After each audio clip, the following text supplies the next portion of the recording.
지금 당장 담배 끄세요. 조용한 목소리였습니다. 하지만 그 말 한마디에 시장 입구 공기가 얼어붙었습니다. 아줌마가 뭔데 이래라 저래라야? 조폭 부하 중 한 명이 비웃듯 말했습니다. 남의 일에 왜 끼어들어? 집에 가서 당신 일이나 챙겨! 저는 손에 들고 있던 가방을 천천히 내려놓았어요. 제 시선이 구석에 있는 이순자 할머니를 향했죠. 76살의 할머니는 허리를 숙인 채 떨고 계셨습니다. 여긴 아이들이 매일 다니는 길이에요. 더럽히지 마세요. 말투는 차분했지만 어딘가 단호한 느낌이 있었습니다. 조폭 두목 황기철이 담배 연기를 뿜으며 한 걸음 다가섰습니다. 아줌마! 여기가 어딘 줄 알고 짓거려! 우리가 누군지 알아? 모르는데요. 알아야 하나요? 제 대답에 조폭들이 서로를 쳐다보며 웃었습니다. 하지만 그 웃음은 곧 사라지게 됩니다. 시작하기 전 여러분의 좋아요와 구독은 저희에게 큰 힘이 됩니다. 저는 강서연이라고 합니다. 올해 48인데요. 인천 부평구에서 작은 서점을 운영하고 있어요. 사실 제 직업은 원래 검사였습니다. 15년 동안 검찰청에서 일했는데 7년 전에 그만뒀죠. 아니, 정확히 말하면 그만둘 수밖에 없었어요. 대기업 비자금 수사를 하다가 윗선에서 수사 중단 압력이 들어왔거든요. 저는 거부했고 결국 건강상의 이유로 사직 처리됐습니다. 그게 다가 아니었어요.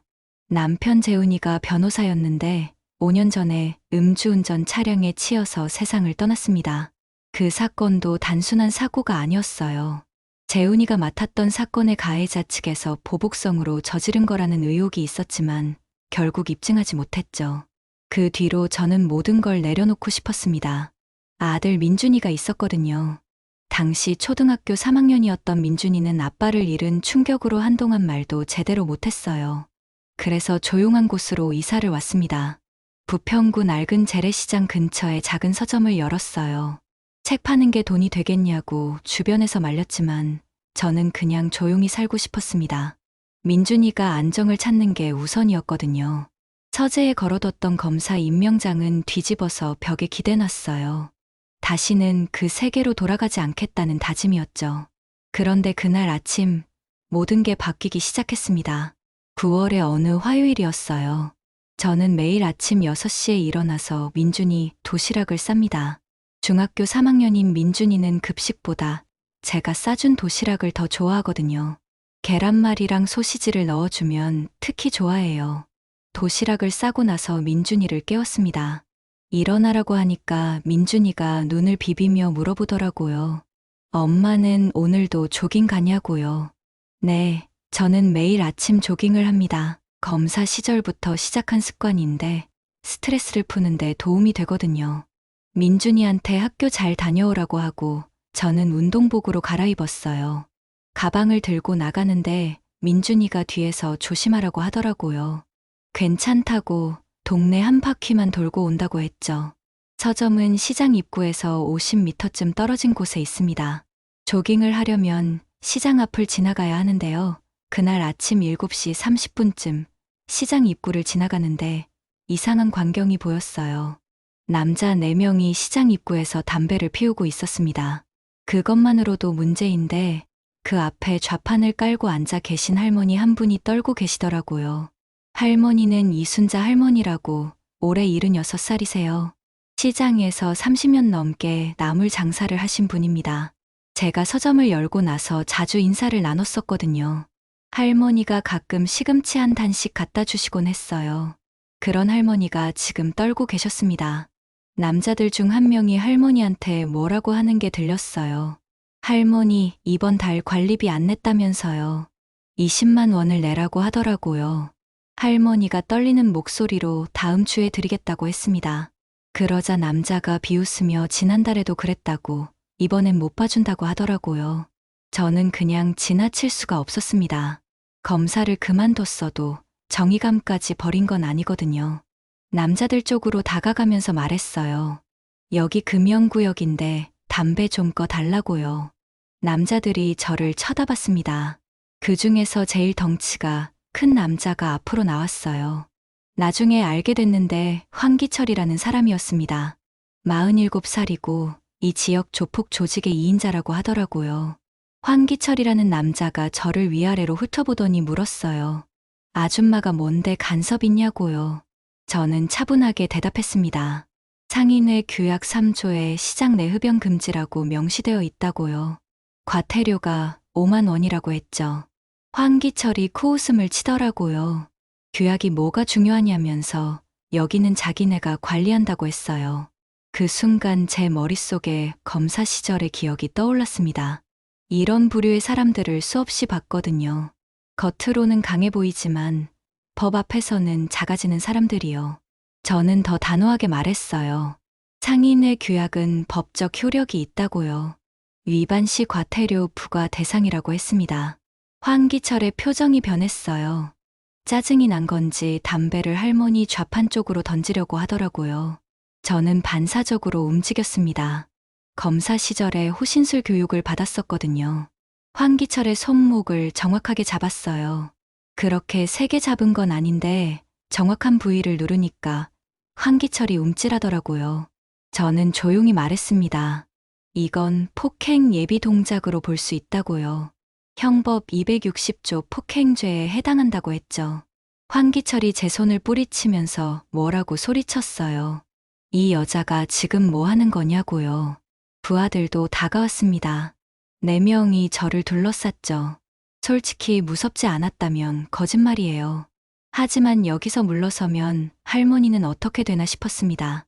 그리고 이상하게도 검사복을 입고 법정에 섰을 때의 그 느낌이 되살아나더라고요.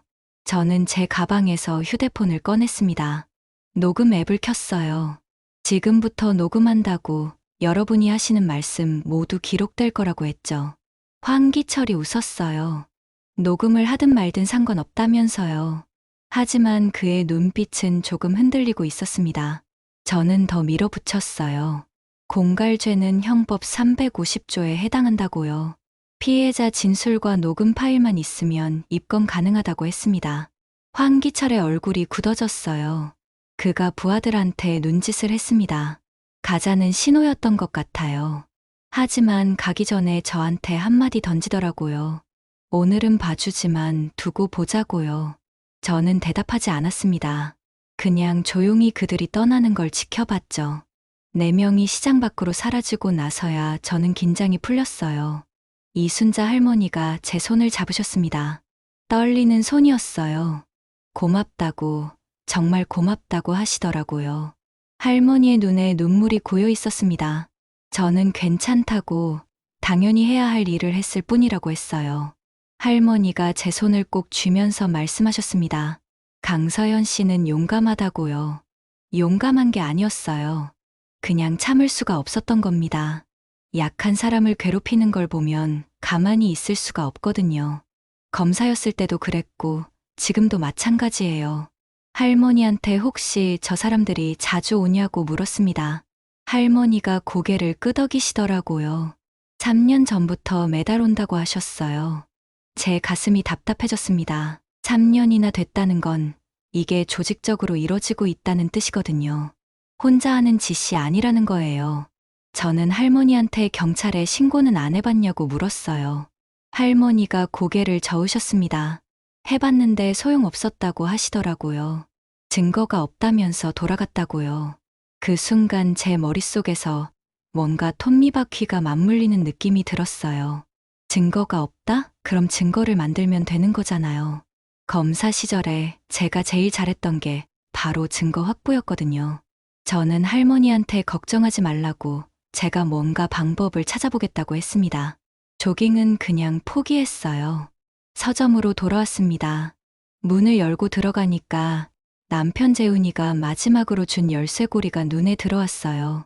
가방에 달아둔 건데 정의의 저울 모양이었습니다. 재훈이가 제 검사 임용 축하 선물로 준 거예요. 당신도 나도 평생 정의를 위해 살자고 했었죠. 손으로 열쇠고리를 만지작거리면서 생각했습니다. 내가 왜 검사가 됐었지? 약한 사람을 지키기 위해서였잖아. 그런데 지금은 뭐 하고 있어? 조용히 살겠다고 서점만 지키고 있네. 가슴이 뜨거워졌어요. 뭔가 해야 할 것 같았습니다. 서점 문을 열고 정리를 시작했어요. 책장을 닦으면서도 머릿속으로는 계속 생각했습니다. 저 조폭들을 어떻게 처리할 수 있을까? 증거를 어떻게 확보하지? 그때 문득 생각났어요. 예전에 검찰청 선배가 해준 말이요. 범죄자는 반드시 실수를 한다고요. 그 실수를 잡는 게 우리 일이라고 했었죠. 오전 내내 손님이 별로 없었어요. 평소에도 서점 장사가 잘 되는 편은 아니었거든요. 그냥 제 마음의 안식처 같은 곳이었죠. 점심때쯤 되니까 떡볶이집 사장님이 오셨어요. 김영희 사장님이라고 55살이신 분인데 시장에서 25년 동안 떡볶이집을 하셨대요. 항상 밝으신 분이었는데 그날은 표정이 어두웠습니다. 김영희 사장님이 서점 안으로 들어오시면서 조심스럽게 물으셨어요. 오늘 아침에 황기철한테 뭐라고 했냐고요. 저는 솔직하게 말씀드렸습니다. 금연구역에서 담배 피우지 말라고 했다고요. 김영희 사장님이 한숨을 쉬시더라고요. 그러시면 안 된다고 괜히 건드렸다고 하셨어요. 왜 그러냐고 물었더니 김영희 사장님이 주변을 살피시면서 작은 목소리로 말씀하셨습니다. 황기철은 그냥 조폭이 아니라고요. 뒤에 큰 손이 있다고 하셨어요. 누구냐고 물으니까 정확히는 모르지만 구청 쪽 사람이라는 소문이 있다고 하시더라고요. 구청이라는 말에 제 귀가 번쩍 뜨였습니다. 공무원이 조폭과 연결되어 있다? 이건 단순한 보호비 갈취가 아니라 더 큰 범죄일 수도 있겠다는 생각이 들었어요. 김영희 사장님한테 더 자세히 말씀해 달라고 했는데 사장님이 고개를 저으시더라고요. 본인도 소문으로만 들었다고 확실한 건 모른다고 하셨습니다. 김영희 사장님이 가시고 나서 저는 노트북을 켰어요. 황기철이라는 이름을 검색해 봤습니다. 몇 개의 기사가 나왔어요. 부평구 상가 보호비 갈취 의혹이라는 제목의 기사였는데 2년 전 거였습니다. 경찰이 수사에 착수했다가 증거 불충분으로 무혐의 처리됐다고 나와 있더라고요. 증거 불충분? 이건 말이 안 됩니다. 상인들이 진술하면 되는 건데 왜 증거가 부족하죠? 저는 검사 생활 15년 동안 이런 케이스를 많이 봤어요. 증거가 부족한 게 아니라 누군가 수사를 막은 거예요. 그렇다면 정말로 구청 쪽에서 압력을 넣은 걸까요? 오후 3시쯤 민준이한테서 문자가 왔어요. 학원 끝나고 바로 집에 간다고요. 저는 민준이한테 답장을 보냈습니다. 저녁은 엄마가 해놓을게. 잘 다녀오라고요. 민준이는 착한 아이예요. 아빠를 잃은 뒤로 한동안 힘들어했지만 지금은 많이 밝아졌거든요. 그런 민준이를 보면 제가 왜 조용히 살려고 했는지 알 것 같아요. 하지만 이제는 다른 생각이 들었습니다. 민준이한테 정의로운 세상을 물려주고 싶었어요. 약한 사람이 괴롭힘당하지 않는 세상이요. 그러려면 제가 먼저 용기를 내야 하는 거 아닐까요? 저녁 6시에 서점 문을 닫고 집으로 돌아왔습니다. 민준이가 방에서 숙제를 하고 있었어요. 저는 부엌으로 가서 저녁을 준비했습니다. 김치찌개를 끓이면서도 머릿속으로는 계속 오늘 일을 생각했어요. 황기철의 눈빛, 이순자 할머니의 떨리는 손, 그리고 김영희 사장님의 걱정스러운 표정까지요. 밥을 먹으면서 민준이한테 물었어요. 학교는 재미있었냐고요. 민준이가 고개를 끄덕이더라고요. 그냥 그랬다면서요. 요즘 사춘기라서 말이 별로 없어요. 저는 민준이한테 말했습니다. 엄마가 오늘 좋은 일 하나 했다고요. 민준이가 뭐냐고 물었어요. 할머니 한 분을 도와드렸다고 했죠.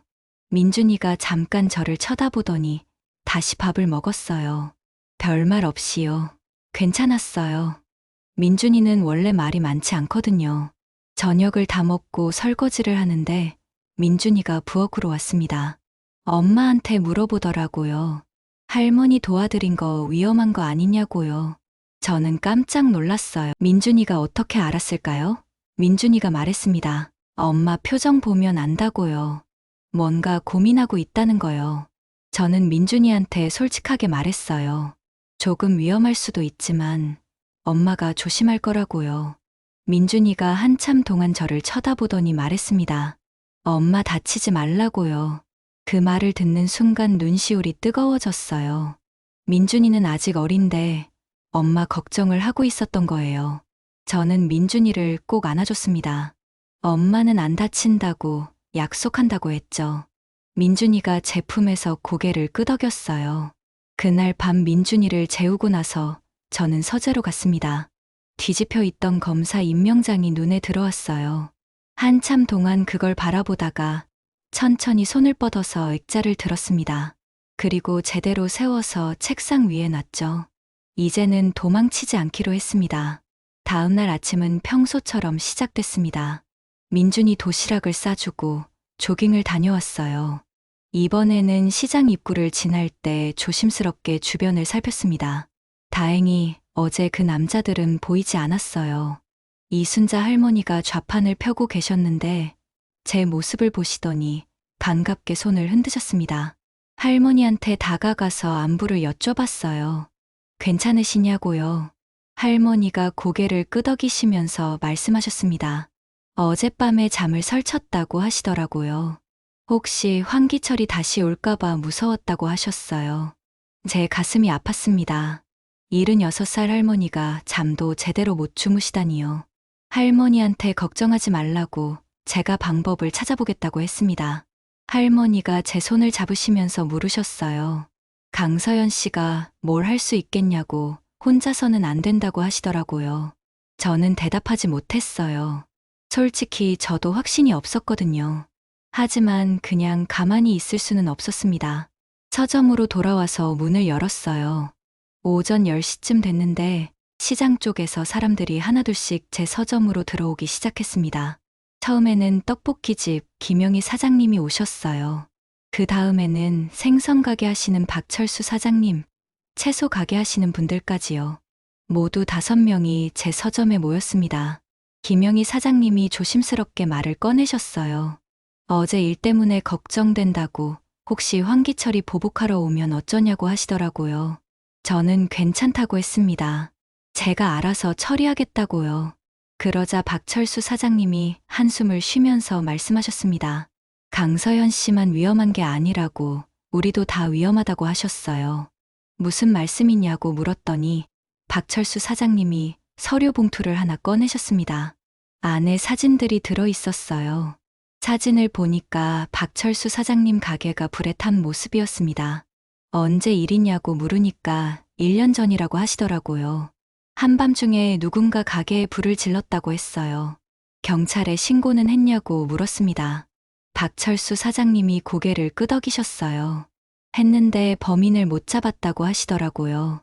CCTV 고장 나 있었고 목격자도 없었대요. 하지만 박철수 사장님은 확신하셨습니다. 황기철 조직이 한 거라고요. 왜냐하면 그 전날 황기철한테 보호비를 안 내겠다고 했거든요. 제 손이 떨렸어요. 분노 때문이었습니다. 이건 단순한 갈취가 아니라 조직적인 범죄였던 거예요. 다른 상인분들도 하나씩 이야기를 꺼내기 시작했습니다. 채소 가게 하시는 분은 가게 유리창이 깨진 적이 있다고 하셨어요.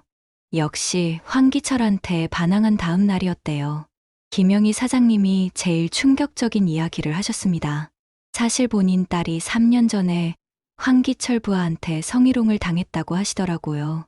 당시 20살이었던 딸이 시장에서 알바를 하고 있었는데 황기철 부하 중 한 명이 계속 따라다니면서 괴롭혔다고 했어요. 경찰에 신고했지만 증거가 없다면서 제대로 조사도 안 했대요. 제 가슴이 찢어지는 것 같았습니다. 검사 시절에 이런 사건들을 많이 다뤘었거든요. 약자들이 당하고도 신고조차 제대로 못하는 경우요. 그때마다 제가 나서서 끝까지 파헤쳤었는데 지금은 검사가 아니잖아요. 하지만 그렇다고 가만히 있을 수는 없었습니다. 상인분들한테 물었어요. 증거가 있냐고요.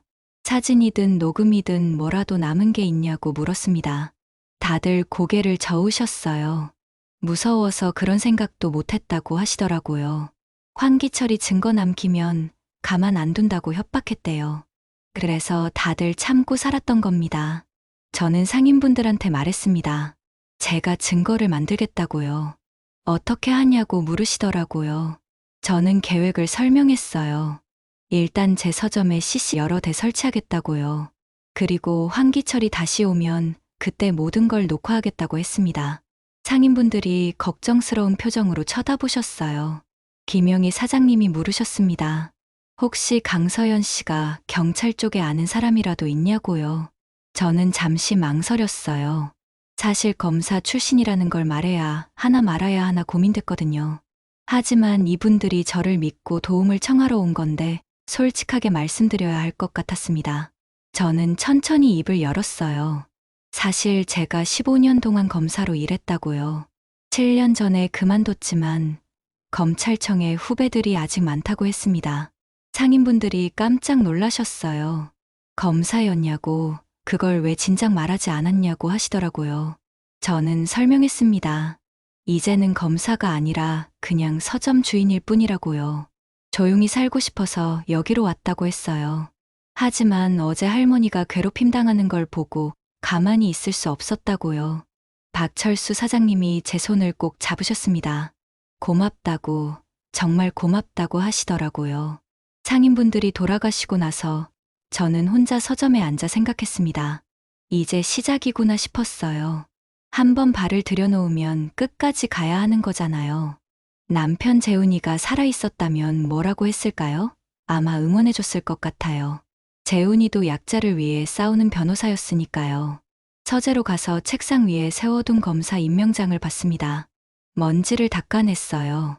7년 동안 뒤집어 놓고 외면했던 제 과거였죠. 하지만 이제는 그 과거가 필요한 순간이었습니다. 검사로서 배운 것들, 법을 다루는 방법들, 증거를 확보하는 기술들이요.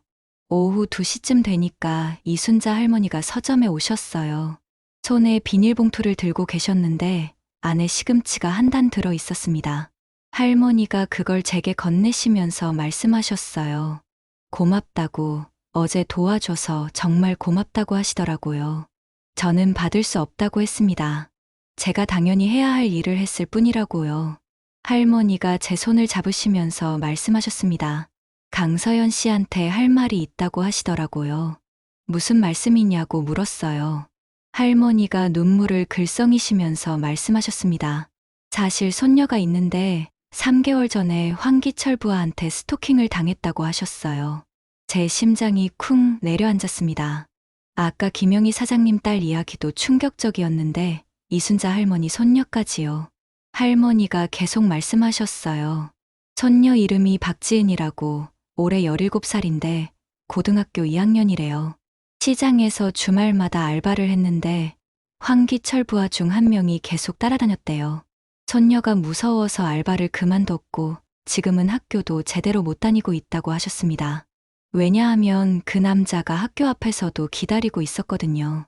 경찰에 신고했냐고 물으니까 했다고 하셨어요. 하지만 경찰이 뭐라고 했냐면 증거가 없으면 어쩔 수 없다고 했대요. CCTV 대화 내용이 안 나오고 직접적인 접촉도 없었으니까 처벌할 수 없다는 거였어요. 저는 분노가 치밀어 올랐습니다. 이건 명백한 스토킹인데 증거가 없다고요? 말이 안 되잖아요. 할머니한테 물었어요. 혹시 그 남자 사진이라도 있냐고요. 할머니가 고개를 끄덕이시면서 휴대폰을 꺼내셨습니다. 손녀가 몰래 찍은 사진이 있다고 하시더라고요. 사진을 보니까 30대 초반으로 보이는 남자였습니다. 문신이 팔에 가득했고 표정이 험악했어요. 이 사진 제가 가져도 되냐고 물었습니다. 할머니가 제 휴대폰으로 사진을 전송해 주셨어요. 그리고 조용히 말씀하셨습니다. 손녀를 도와달라고 제발 부탁한다고 하시더라고요. 저는 할머니께 약속했습니다.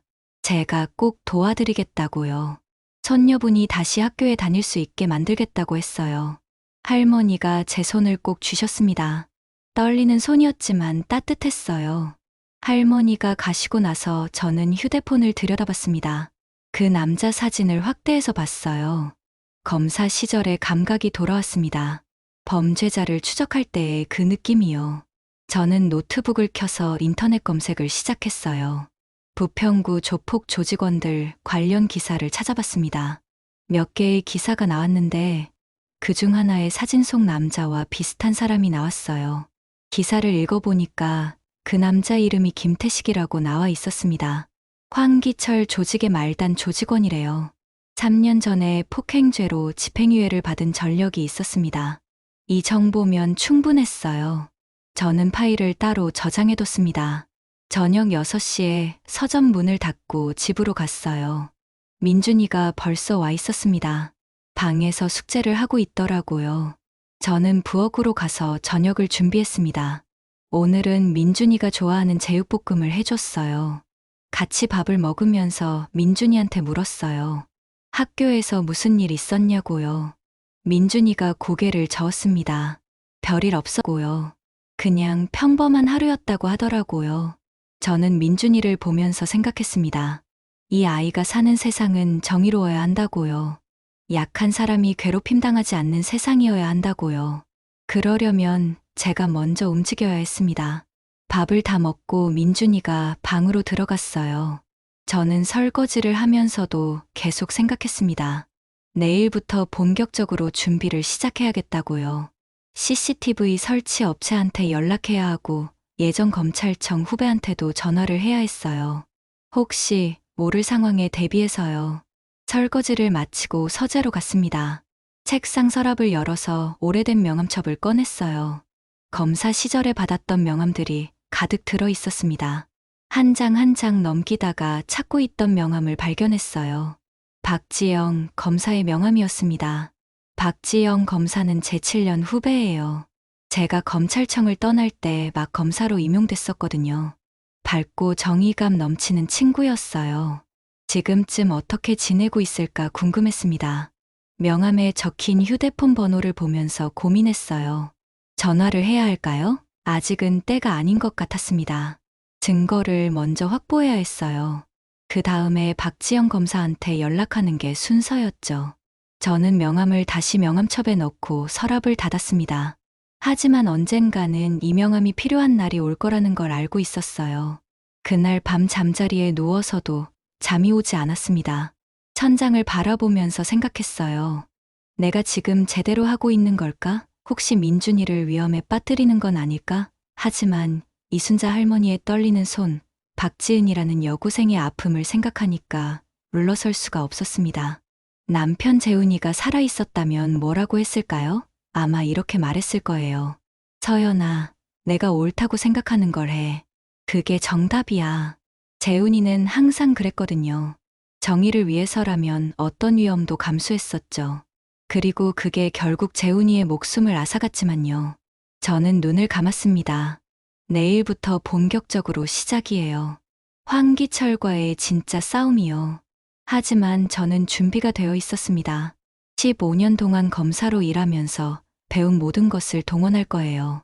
이번에는 제가 이길 겁니다. 다음 날 아침도 여느 때처럼 시작됐어요. 민준이 도시락을 싸주고 같이 아침을 먹었습니다. 민준이가 오늘 학교에서 수학 시험이 있다고 하더라고요. 열심히 공부했으니까 잘 볼 거라고 엄마는 믿는다고 했어요. 민준이가 배낭을 메고 현관으로 나가는데 문 앞에서 잠깐 멈추더니 저한테 물었습니다. 엄마, 요즘 뭔가 바쁜 거 있어요? 민준이의 질문에 저는 조금 놀랐어요. 어떻게 알았냐고 물으니까 민준이가 말하더라고요. 엄마 표정 보면 안다고요. 뭔가 고민하고 있는 것 같다고 했어요. 역시 아들이라서 그런지 제 마음을 알아차리나 봅니다. 저는 민준이한테 솔직하게 말했어요. 시장 할머니들을 도와드리려고 한다고요. 나쁜 사람들이 할머니들을 괴롭히고 있는데 엄마가 그걸 막아야 할 것 같다고 했죠. 민준이의 표정이 굳어졌습니다. 한참 동안 저를 쳐다보더니 조용히 물었어요. 위험한 거 아니에요? 저는 민준이를 안심시키려고 했습니다. 위험하지 않다고 엄마가 조심할 거라고 했어요. 하지만 민준이는 고개를 저었습니다. 엄마가 거짓말하는 거 안다고 표정 보면 알 수 있다고 하더라고요.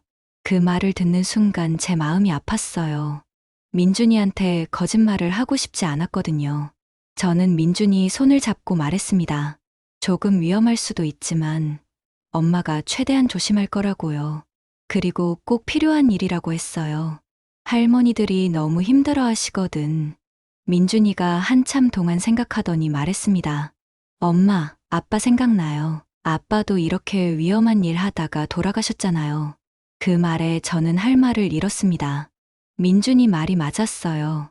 남편 재훈이도 약자를 위해 싸우다가 결국 목숨을 잃었으니까요. 하지만 그렇다고 제가 가만히 있을 수는 없었습니다. 저는 민준이를 꼭 안아줬어요. 엄마는 아빠처럼 되지 않을 거라고 약속한다고 했습니다. 민준이가 제 품에서 말했어요. 엄마, 그래도 무서워요. 또 엄마를 잃을까 봐요. 민준이 목소리가 떨리고 있었습니다. 제 눈에도 눈물이 고였어요. 하지만 울면 안 됐습니다. 민준이한테 강한 모습을 보여줘야 했거든요. 저는 민준이 어깨를 잡고 눈을 마주쳤습니다. 민준아, 엄마를 믿어줄 수 있어? 민준이가 고개를 끄덕였어요. 엄마는 절대 무리하지 않을 거야. 법대로 할 거고 안전하게 할 거야. 그러니까 걱정하지 마. 민준이가 눈물을 닦으면서 말했습니다. 알았어요, 엄마. 그런데 정말 위험하면 그만둬야 해요. 약속해요. 저는 약속했습니다. 민준이를 위해서라도 무리하지 않겠다고요. 민준이가 학교에 간 뒤 저는 한동안 현관 앞에 서 있었어요. 민준이 말이 계속 머릿속을 맴돌았습니다. 제가 지금 하는 일이 정말 옳은 걸까요? 혹시 민준이를 다시 아픔에 빠뜨리는 건 아닐까요? 하지만 이순자 할머니와 박지은이를 생각하면 물러설 수가 없었어요. 저는 마음을 다잡고 서점으로 갔습니다. 오늘은 CCTV 설치 업체에 연락할 계획이었거든요. 서점 문을 열고 컴퓨터를 켰어요. 인터넷으로 CCTV 설치 업체를 검색했습니다. 몇 군데 업체에 전화를 했어요. 서점에 CCTV 설치하고 싶다고 했더니 한 업체에서 오늘 오후에 방문 가능하다고 하더라고요. 저는 예약을 잡았습니다. 오후 2시에 오기로 했어요. 그 전까지 제가 할 일이 있었습니다. 노트북을 켜서 황기철에 대한 정보를 더 찾아봤어요. 인터넷 기사들을 뒤지다 보니까 흥미로운 정보가 나왔습니다. 황기철이 3년 전에 구청 앞에서 누군가와 만나는 사진이 있었어요. 그 사람은 양복을 입고 있었고 구청 직원처럼 보였습니다. 기사 내용을 읽어보니까 당시 부평구 재개발 사업이 논란이 됐었대요. 상인들이 반대했는데 구청에서 강행하려고 했다는 거예요. 그리고 그 시기에 황기철 조직이 시장에 나타나기 시작했다고 나와 있었습니다. 이건 우연이 아니었어요. 저는 더 깊이 파고들었습니다. 재개발 사업 담당 부서를 찾아봤어요. 도시재생과라는 부서였습니다. 그리고 그 부서 과장 이름이 임영수라고 나와 있더라고요. 인터넷에서 임영수 과장 사진을 찾아봤습니다. 그리고 깜짝 놀랐어요. 황기철이랑 같이 찍힌 사진 속 양복 입은 남자가 바로 임영수였습니다. 이제 그림이 보였어요. 구청에서 재개발을 추진하고 황기철을 시켜서 반대하는 상인들을 협박한 거였습니다. 그래서 경찰 신고를 해도 제대로 수사가 안 된 거예요. 위에서 압력이 들어왔으니까요. 제 심장이 빠르게 뛰었습니다. 이건 생각보다 큰 사건이었어요. 오전 11시쯤 김영희 사장님이 서점에 오셨습니다. 표정이 어두웠어요. 무슨 일이냐고 물으니까 어젯밤에 황기철한테 전화가 왔다고 하시더라고요. 강서연 씨랑 친하냐고 물었대요. 뭐라고 대답했냐고 물으니까 잘 모른다고 했다고 하셨어요. 김영희 사장님이 걱정스러운 표정으로 말씀하셨습니다. 황기철이 강서연 씨를 조사하고 있는 것 같다고요. 조심하라고 하시더라고요. 저는 괜찮다고 했습니다. 오히려 제가 황기철을 조사하고 있다고요.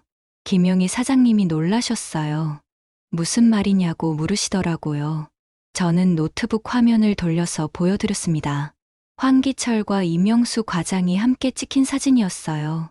김영희 사장님이 사진을 보시더니 한숨을 쉬셨습니다. 역시 그랬구나. 소문이 사실이었구나 하시더라고요.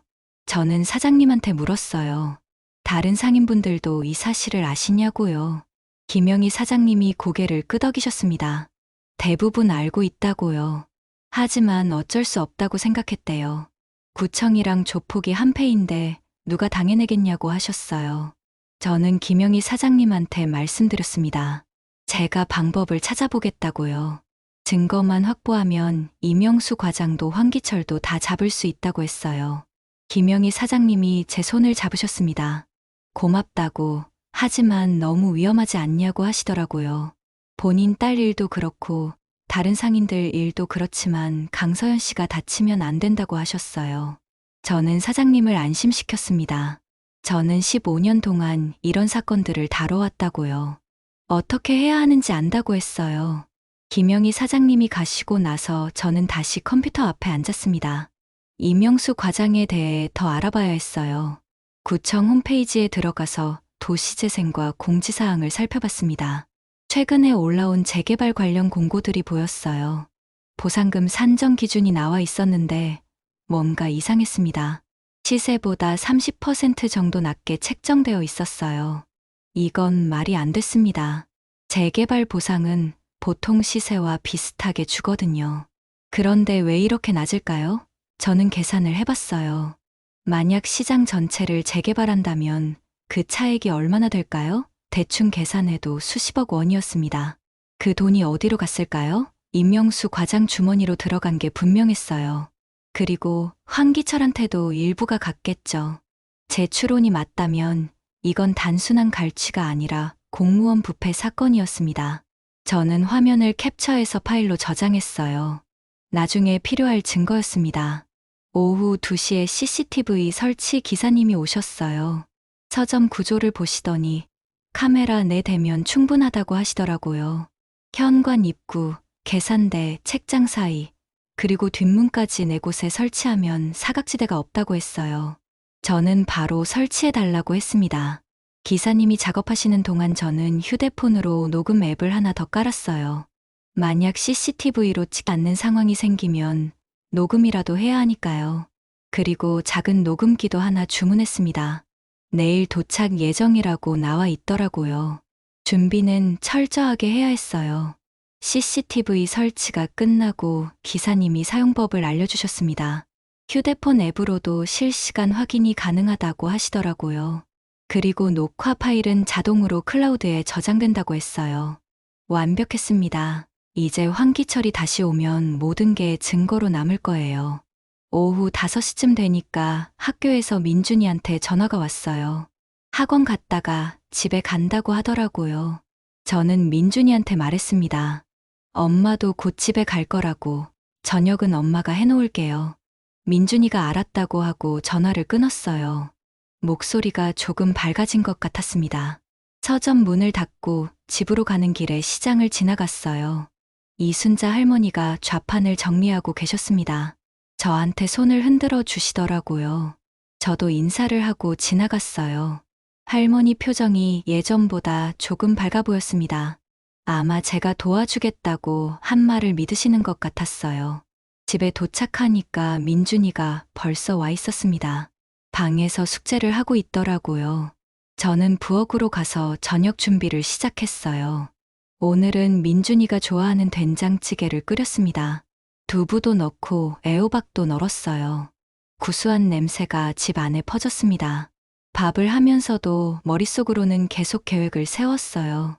증거를 확보하고 검찰에 넘기고 이명수와 황기철을 동시에 잡는 거예요. 하지만 타이밍이 중요했습니다. 너무 빨리 움직이면 증거가 부족할 수 있고 너무 늦으면 그들이 먼저 치고 나올 수도 있었거든요. 저녁을 차려놓고 민준이를 불렀습니다. 민준이가 방에서 나와서 식탁에 앉았어요. 같이 밥을 먹으면서 민준이한테 물었습니다. 오늘 수학 시험은 어땠냐고요. 민준이가 그럭저럭 괜찮았다고 하더라고요. 어려운 문제도 있었지만 다 풀었다고 했어요. 민준이가 밥을 먹다가 저한테 물었습니다. 엄마, 오늘은 무슨 일 있었어요? 저는 잠시 망설였어요. 민준이한테 얼마나 말해줘야 할까요? 너무 자세히 말하면 걱정할 테고 안 말하면 또 눈치채겠죠. 저는 적당히 말하기로 했습니다. 오늘 서점에 CCTV 설치했다고 했어요. 민준이가 왜 갑자기 CCTV 설치했냐고 물었습니다. 저는 설명했어요. 혹시 모를 상황에 대비하는 거라고요. 나쁜 사람들이 올 수도 있으니까 증거를 남겨두려고 한다고 했죠. 민준이가 고개를 끄덕였어요. 민준이가 또 물었습니다. 엄마, 정말 위험한 거 아니에요? 저는 민준이 눈을 똑바로 보고 말했어요. 위험할 수도 있지만 엄마가 조심할 거라고요. 그리고 법대로 할 거니까 걱정하지 말라고 했습니다. 민준이가 한참 동안 저를 보더니 말했어요. 엄마, 나도 도와줄게요. 저는 깜짝 놀랐습니다. 민준이가 뭘 도와준다는 건가요? 민준이가 배낭을 가져오더니 안에서 뭔가를 꺼냈어요. 작은 녹음기였습니다. 학교에서 동아리 활동할 때 쓰는 건데 빌려왔다고 하더라고요. 엄마한테 도움이 될 것 같아서요. 제 눈에 눈물이 고였습니다. 민준이가 이렇게 용기를 내다니요. 아직 중학생인데 엄마를 걱정하고 도와주려고 하다니요. 저는 민준이를 꼭 안아줬어요. 고맙다고, 정말 고맙다고 했습니다. 하지만 민준이는 위험한 일에 관여하면 안 된다고도 했어요. 민준이가 제 품에서 말했습니다. 엄마, 나도 용기 내고 싶어요. 아빠처럼요. 그 말을 듣는 순간 제 마음이 뭉클해졌어요. 민준이가 아빠를 기억하고 있었고 아빠처럼 되고 싶어 하다니요. 저는 민준이 머리를 쓰다듬어 주면서 말했습니다. 민준이는 이미 충분히 용감하다고요. 저녁을 다 먹고 민준이가 방으로 들어갔어요. 저는 설거지를 하면서 민준이가 준 녹음기를 살펴봤습니다. 작지만 성능이 좋아 보였어요. 민준이 마음이 정말 고마웠습니다. 하지만 절대로 민준이를 위험에 빠뜨릴 수는 없었어요. 설거지를 마치고 서재로 갔습니다. 오늘 수집한 자료들을 정리해야 했거든요. 황기철과 임영수의 사진, 재개발 보상금 관련 자료, 그리고 상인들의 진술 내용까지요. 모두 파일로 만들어서 외장하드에 백업했습니다. 증거는 여러 곳에 보관하는 게 안전하니까요. 밤 10시쯤 되니까 휴대폰이 울렸어요. 모르는 번호였습니다.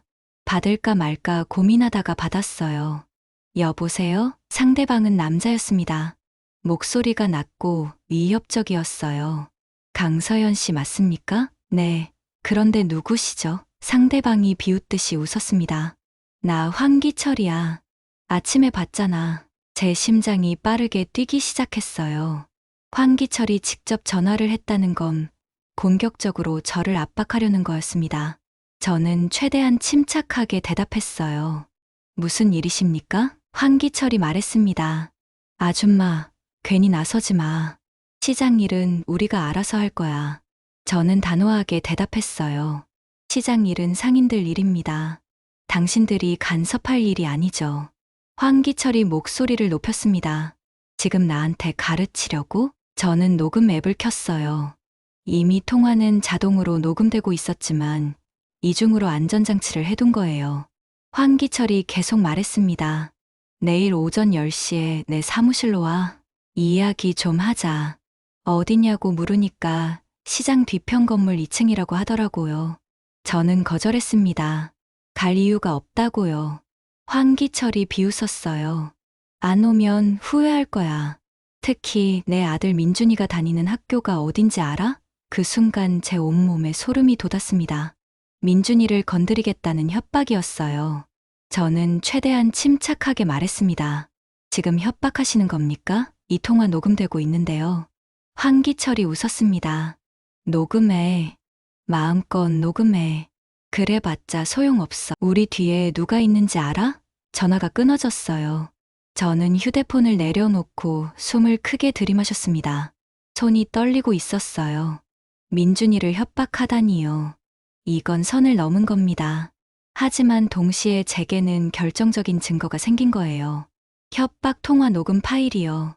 저는 바로 녹음 파일을 저장했습니다. 클라우드에도 올리고 외장하드에도 복사했어요.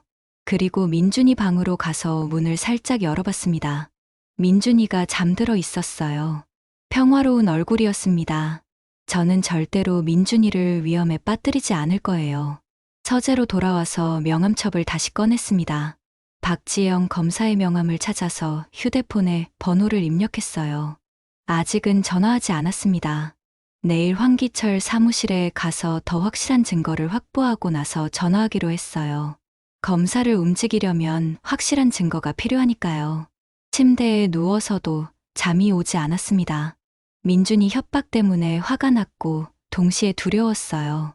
하지만 물러설 수는 없었습니다.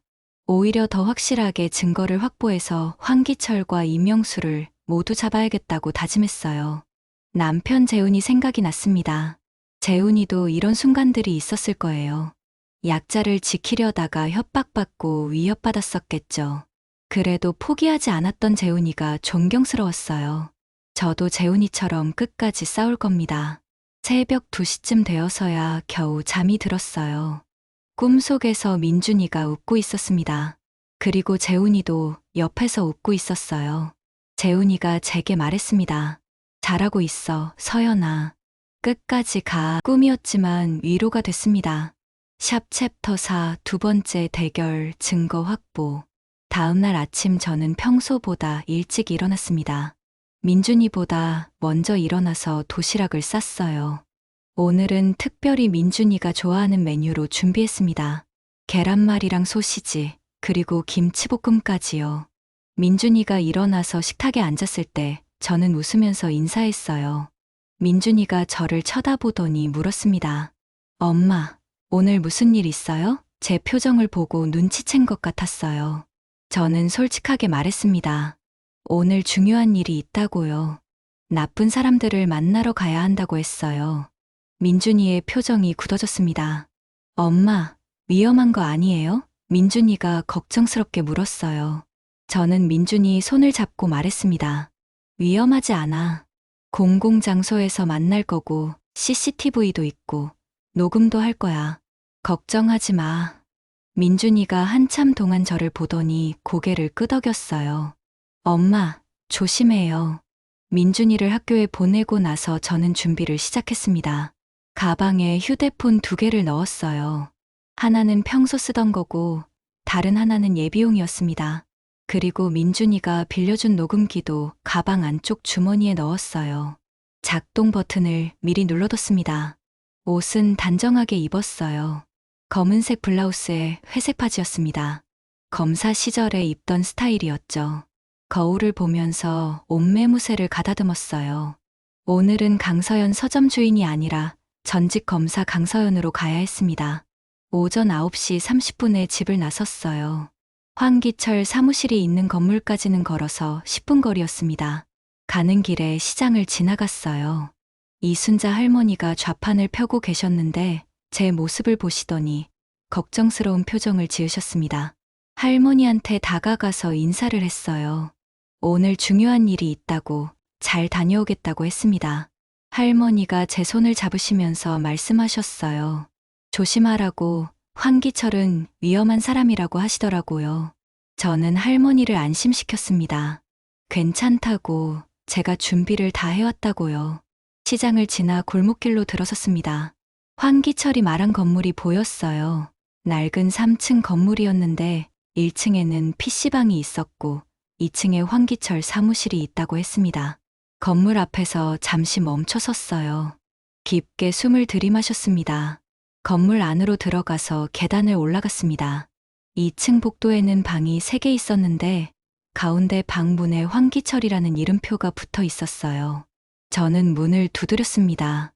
안에서 남자 목소리가 들렸어요. 들어와. 문을 열고 들어갔습니다. 방 안에는 황기철과 부하 4명이 있었어요.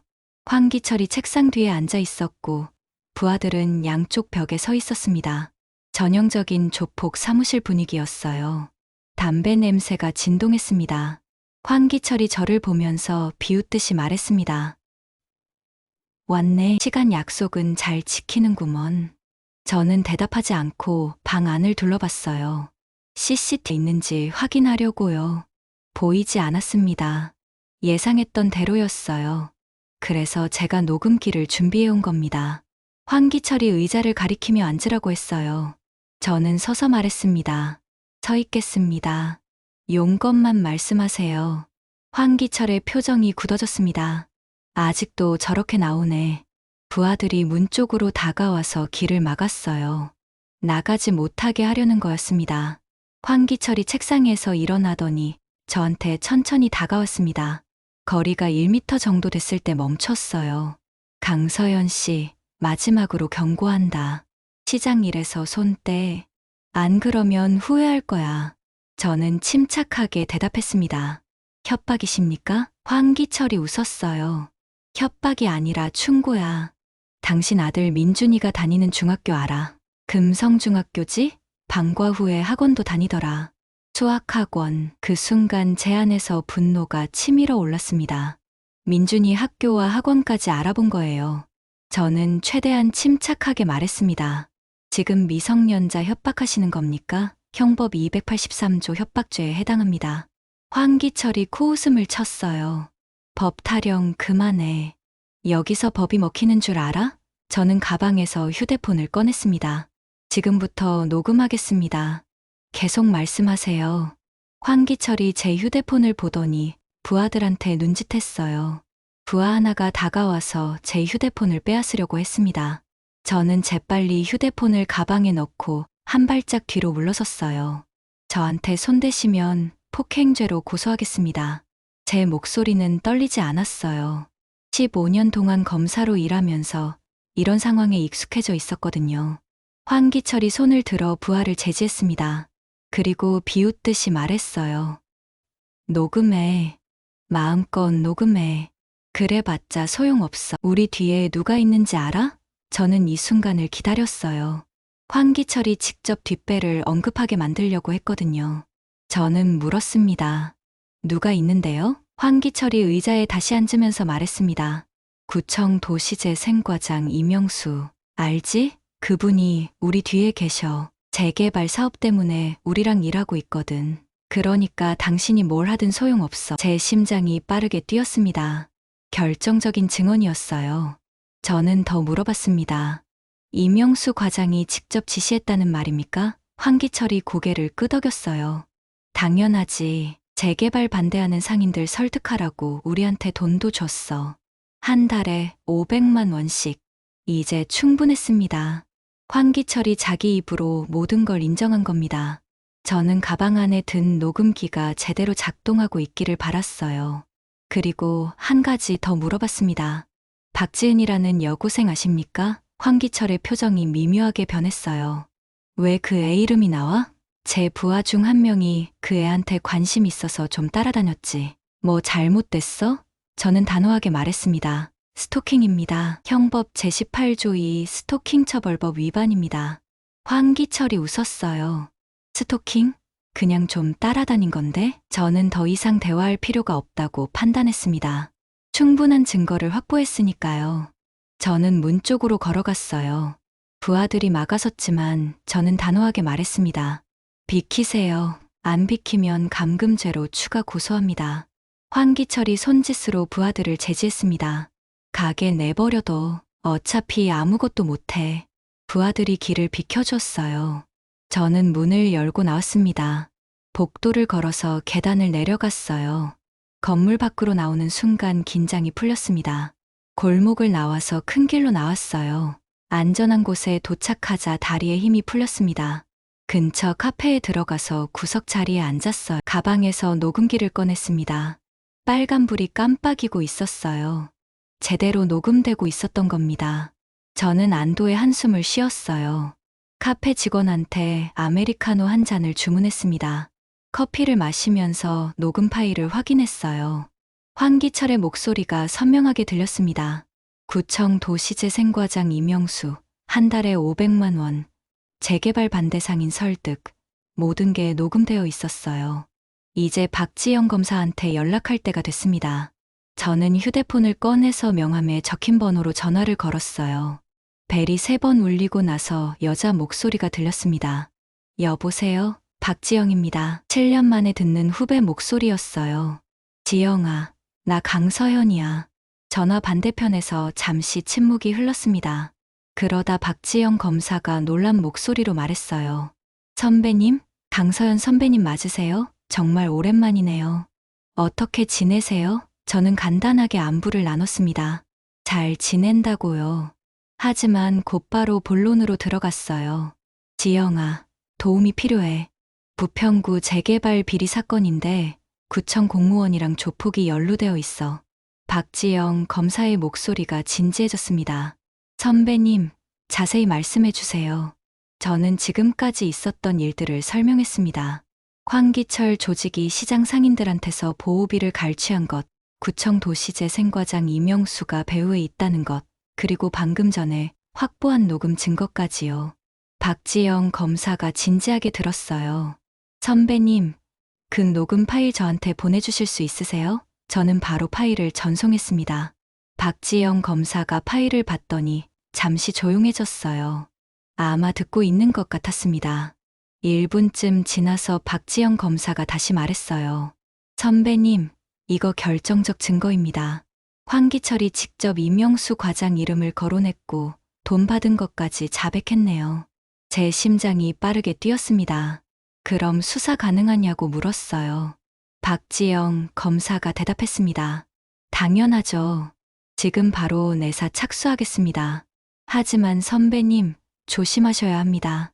박지영 검사가 걱정스럽게 말했어요. 황기철 조직이 보복할 수도 있어요. 혹시 신변 보호가 필요하시면 말씀하세요. 저는 괜찮다고 했습니다. 제가 알아서 조심하겠다고요. 다만 증거를 더 확보하면 연락하겠다고 했어요. 전화를 끊고 나서 저는 커피를 한 모금 마셨습니다. 이제 본격적으로 시작이었어요. 검찰이 움직이기 시작했으니 황기철과 이명수는 곧 잡힐 겁니다. 하지만 그 전에 제가 해야 할 일이 남아 있었어요. 상인들을 보호하는 거였습니다. 카페를 나와서 서점으로 갔어요. 문을 열고 들어가니까 김영희 사장님이 기다리고 계셨습니다. 표정이 걱정스러웠어요. 강서연 씨, 괜찮으세요? 황기철한테 갔다 왔다면서요? 어떻게 아셨냐고 물으니까 시장에서 소문이 퍼졌다고 하시더라고요. 저는 김영희 사장님을 안심시켰습니다. 괜찮다고, 오히려 증거를 확보했다고 했어요. 그리고 검찰에 연락했으니 곧 수사가 시작될 거라고 말씀드렸어요. 김영희 사장님이 놀라셨습니다. 정말이냐고, 그럼 이제 황기철을 잡을 수 있냐고 물으셨어요. 시간 문제라고 대답했습니다. 검찰이 내사에 들어가면 구청 장부도 조사하고 이명수 과장 계좌 추적도 할 거예요. 그러면 돈의 흐름이 다 드러날 겁니다. 김영희 사장님이 제 손을 꼭 잡으셨어요. 고맙다고, 정말 고맙다고 하시더라고요. 오후 3시쯤 되니까 이순자 할머니가 서점에 오셨습니다. 손녀 박지은이를 데리고 오셨어요. 지은이는 교복을 입고 있었는데 얼굴이 창백했어요. 할머니가 말씀하셨습니다. 지은이가 강서연 씨한테 인사하고 싶다고 해서 데려왔다고요. 지은이가 조심스럽게 다가와서 인사했습니다.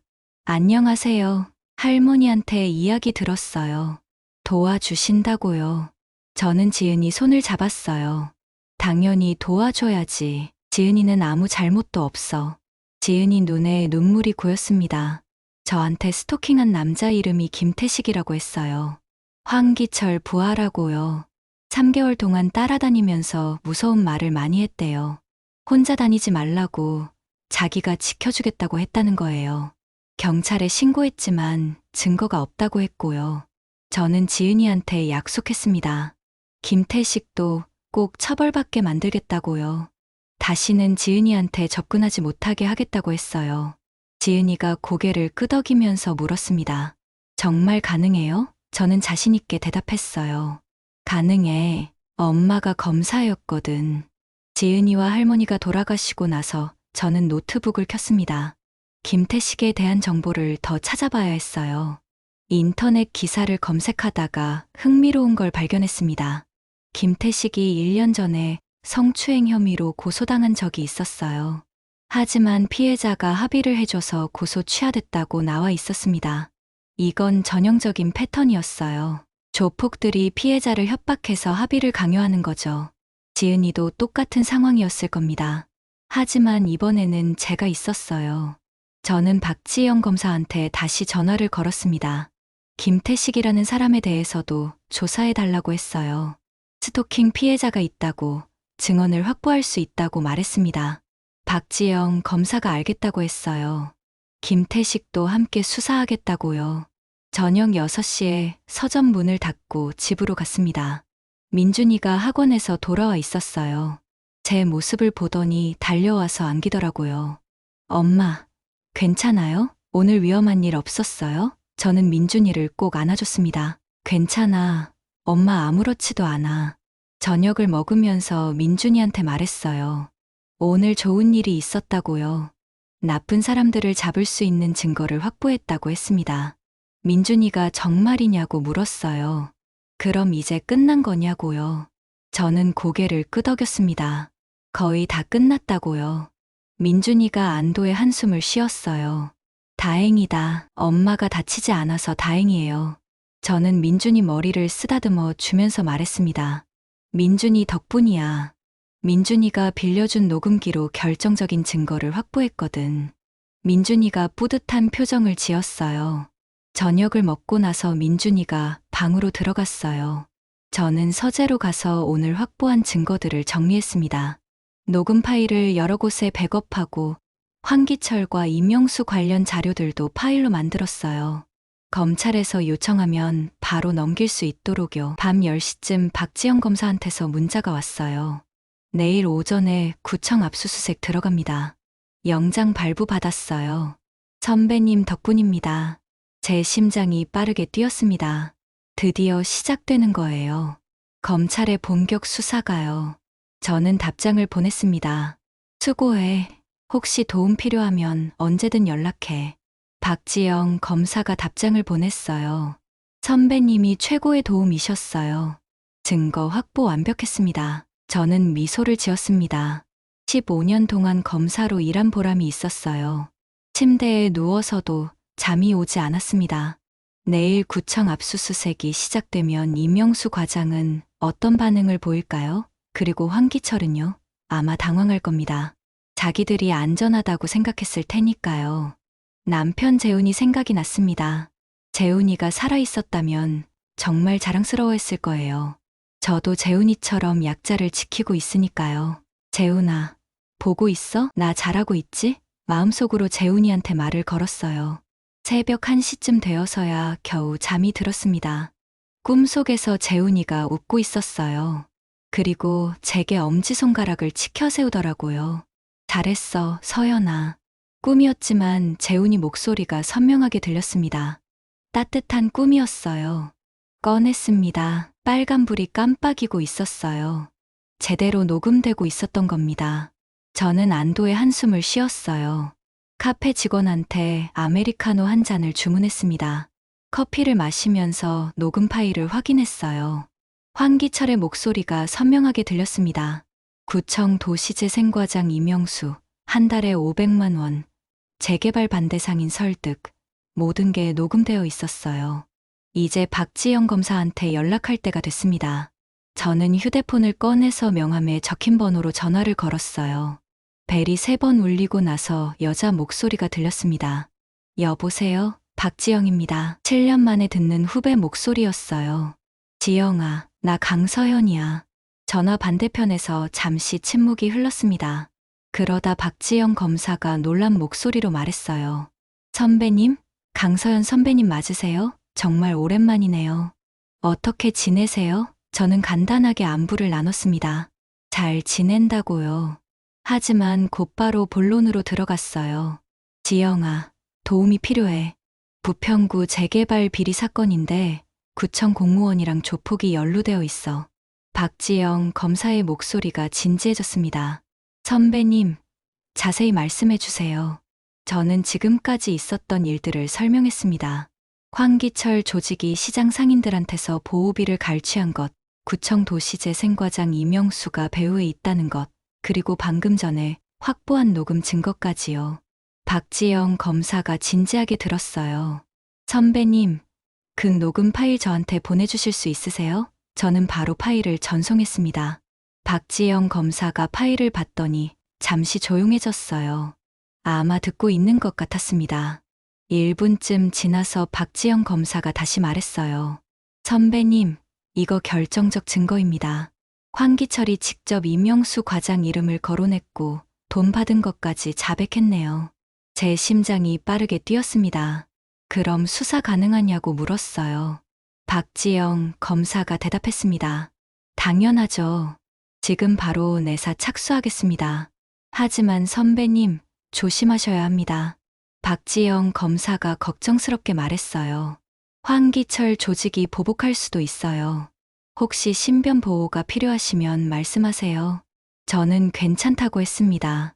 제가 알아서 조심하겠다고요. 다만 증거를 더 확보하면 연락하겠다고 했어요. 전화를 끊고 나서 저는 커피를 한 모금 마셨습니다. 이제 본격적으로 시작이었어요. 검찰이 움직이기 시작했으니 황기철과 이명수는 곧 잡힐 겁니다. 하지만 그 전에 제가 해야 할 일이 남아 있었어요. 상인들을 보호하는 거였습니다. 카페를 나와서 서점으로 갔어요. 문을 열고 들어가니까 김영희 사장님이 기다리고 계셨습니다. 표정이 걱정스러웠어요. 강서연 씨, 괜찮으세요? 황기철한테 갔다 왔다면서요? 어떻게 아셨냐고 물으니까 시장에서 소문이 퍼졌다고 하시더라고요. 저는 김영희 사장님을 안심시켰습니다. 괜찮다고, 오히려 증거를 확보했다고 했어요. 그리고 검찰에 연락했으니 곧 수사가 시작될 거라고 말씀드렸어요. 김영희 사장님이 놀라셨습니다. 정말이냐고, 그럼 이제 황기철을 잡을 수 있냐고 물으셨어요. 시간 문제라고 대답했습니다. 검찰이 내사에 들어가면 구청 장부도 조사하고 이명수 과장 계좌 추적도 할 거예요. 그러면 돈의 흐름이 다 드러날 겁니다. 김영희 사장님이 제 손을 꼭 잡으셨어요. 고맙다고, 정말 고맙다고 하시더라고요. 오후 3시쯤 되니까 이순자 할머니가 서점에 오셨습니다. 손녀 박지은이를 데리고 오셨어요. 지은이는 교복을 입고 있었는데 얼굴이 창백했어요. 할머니가 말씀하셨습니다. 지은이가 강서연 씨한테 인사하고 싶다고 해서 데려왔다고요. 지은이가 조심스럽게 다가와서 인사했습니다. 안녕하세요. 할머니한테 이야기 들었어요. 도와주신다고요. 저는 지은이 손을 잡았어요. 당연히 도와줘야지. 지은이는 아무 잘못도 없어. 지은이 눈에 눈물이 고였습니다. 저한테 스토킹한 남자 이름이 김태식이라고 했어요. 황기철 부하라고요. 3개월 동안 따라다니면서 무서운 말을 많이 했대요. 혼자 다니지 말라고, 자기가 지켜주겠다고 했다는 거예요. 경찰에 신고했지만 증거가 없다고 했고요. 저는 지은이한테 약속했습니다. 김태식도 꼭 처벌받게 만들겠다고요. 다시는 지은이한테 접근하지 못하게 하겠다고 했어요. 지은이가 고개를 끄덕이면서 물었습니다. 정말 가능해요? 저는 자신있게 대답했어요. 가능해. 엄마가 검사였거든. 지은이와 할머니가 돌아가시고 나서 저는 노트북을 켰습니다. 김태식에 대한 정보를 더 찾아봐야 했어요. 인터넷 기사를 검색하다가 흥미로운 걸 발견했습니다. 김태식이 1년 전에 성추행 혐의로 고소당한 적이 있었어요. 하지만 피해자가 합의를 해줘서 고소 취하됐다고 나와 있었습니다. 이건 전형적인 패턴이었어요. 조폭들이 피해자를 협박해서 합의를 강요하는 거죠. 지은이도 똑같은 상황이었을 겁니다. 하지만 이번에는 제가 있었어요. 저는 박지영 검사한테 다시 전화를 걸었습니다. 김태식이라는 사람에 대해서도 조사해달라고 했어요. 스토킹 피해자가 있다고, 증언을 확보할 수 있다고 말했습니다. 박지영 검사가 알겠다고 했어요. 김태식도 함께 수사하겠다고요. 저녁 6시에 서점 문을 닫고 집으로 갔습니다. 민준이가 학원에서 돌아와 있었어요. 제 모습을 보더니 달려와서 안기더라고요. 엄마, 괜찮아요? 오늘 위험한 일 없었어요? 저는 민준이를 꼭 안아줬습니다. 괜찮아. 엄마 아무렇지도 않아. 저녁을 먹으면서 민준이한테 말했어요. 오늘 좋은 일이 있었다고요. 나쁜 사람들을 잡을 수 있는 증거를 확보했다고 했습니다. 민준이가 정말이냐고 물었어요. 그럼 이제 끝난 거냐고요. 저는 고개를 끄덕였습니다. 거의 다 끝났다고요. 민준이가 안도의 한숨을 쉬었어요. 다행이다. 엄마가 다치지 않아서 다행이에요. 저는 민준이 머리를 쓰다듬어 주면서 말했습니다. 민준이 덕분이야. 민준이가 빌려준 녹음기로 결정적인 증거를 확보했거든. 민준이가 뿌듯한 표정을 지었어요. 저녁을 먹고 나서 민준이가 방으로 들어갔어요. 저는 서재로 가서 오늘 확보한 증거들을 정리했습니다. 녹음 파일을 여러 곳에 백업하고 황기철과 이명수 관련 자료들도 파일로 만들었어요. 검찰에서 요청하면 바로 넘길 수 있도록요. 밤 10시쯤 박지영 검사한테서 문자가 왔어요. 내일 오전에 구청 압수수색 들어갑니다. 영장 발부받았어요. 선배님 덕분입니다. 제 심장이 빠르게 뛰었습니다. 드디어 시작되는 거예요. 검찰의 본격 수사가요. 저는 답장을 보냈습니다. 수고해. 혹시 도움 필요하면 언제든 연락해. 박지영 검사가 답장을 보냈어요. 선배님이 최고의 도움이셨어요. 증거 확보 완벽했습니다. 저는 미소를 지었습니다. 15년 동안 검사로 일한 보람이 있었어요. 침대에 누워서도 잠이 오지 않았습니다. 내일 구청 압수수색이 시작되면 임명수 과장은 어떤 반응을 보일까요? 그리고 황기철은요? 아마 당황할 겁니다. 자기들이 안전하다고 생각했을 테니까요. 남편 재훈이 생각이 났습니다. 재훈이가 살아있었다면 정말 자랑스러워했을 거예요. 저도 재훈이처럼 약자를 지키고 있으니까요. 재훈아, 보고 있어? 나 잘하고 있지? 마음속으로 재훈이한테 말을 걸었어요. 새벽 1시쯤 되어서야 겨우 잠이 들었습니다. 꿈속에서 재훈이가 웃고 있었어요. 그리고 제게 엄지손가락을 치켜 세우더라고요. 잘했어, 서연아. 꿈이었지만 재훈이 목소리가 선명하게 들렸습니다. 따뜻한 꿈이었어요. 샵 챕터 5 진짜 악당이 등장. 다음날 아침 저는 평소보다 일찍 일어났습니다. 오늘이 중요한 날이라는 걸 알고 있었거든요.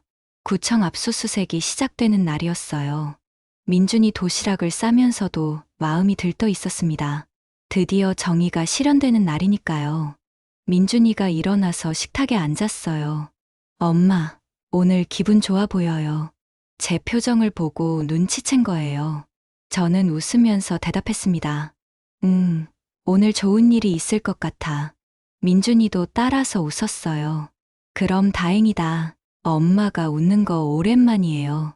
민준이를 학교에 보내고 서점으로 갔습니다. 아직 이른 시간이라 시장은 조용했어요. 이순자 할머니가 좌판을 펴고 계셨는데 제 모습을 보시더니 손을 흔들어 주셨습니다. 저도 인사를 하고 서점으로 들어갔어요.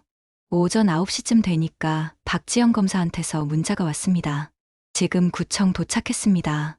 압수수색 시작합니다. 저는 답장을 보냈어요. 수고해. 결과 기다릴게. 가슴이 두근거렸습니다.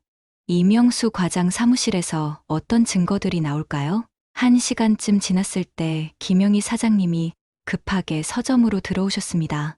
숨을 헐떡이고 계셨어요. 강서연 씨, 큰일 났어요. 황기철이 시장으로 오고 있대요. 부하들 10명 데리고요. 제 심장이 쿵 내려앉았습니다. 황기철이 구청 압수수색 소식을 들었나 봅니다. 그래서 화가 나서 시장으로 오는 거겠죠. 저는 김영희 사장님한테 물었어요. 상인분들은 대피하셨냐고요.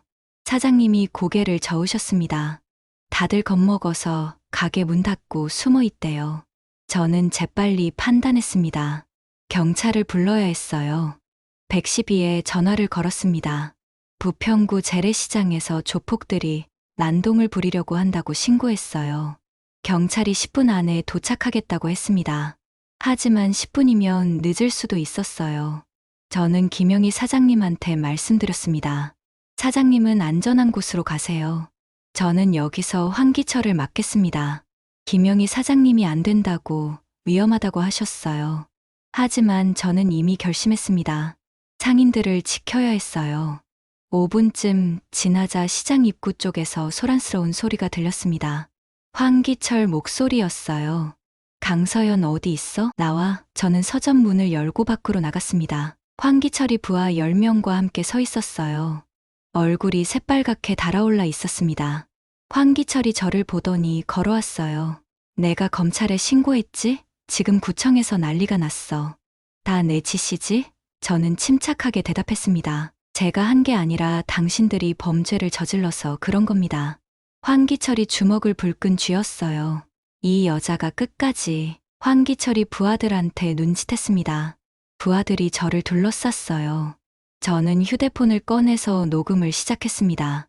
지금 이 순간도 모두 녹음되고 있다고 말했어요. 황기철이 비웃었습니다. 녹음? 이제 소용없어. 바로 그때였습니다.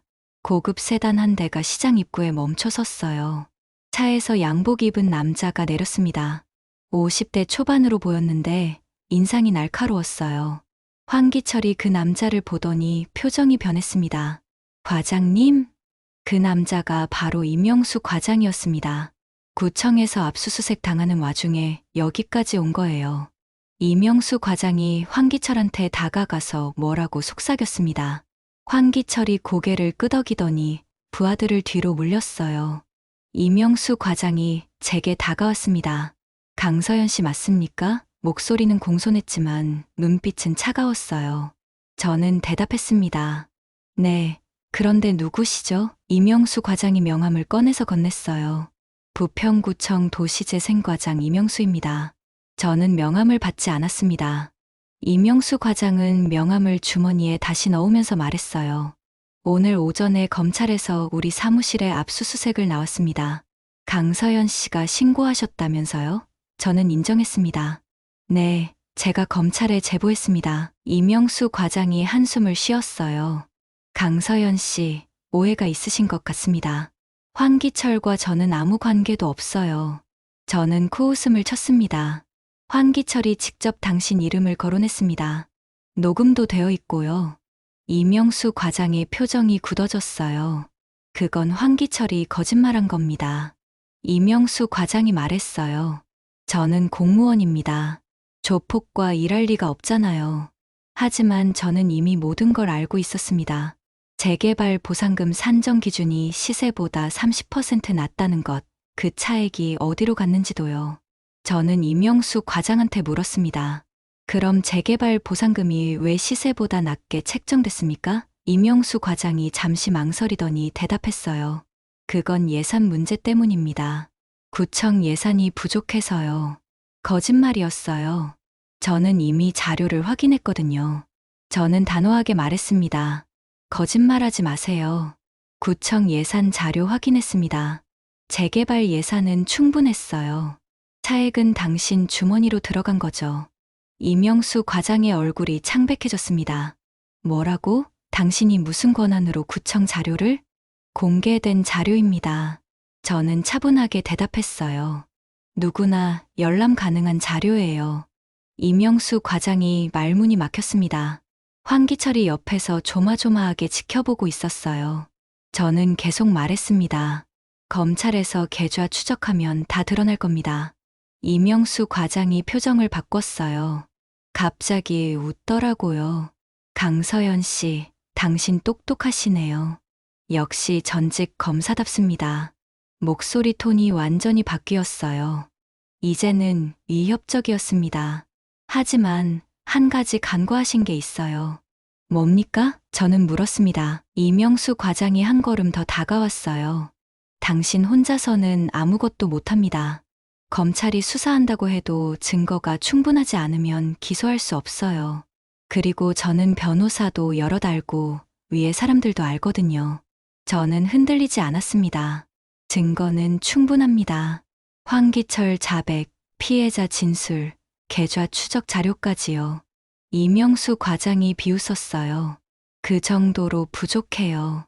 법정에서는 더 확실한 증거가 필요하거든요.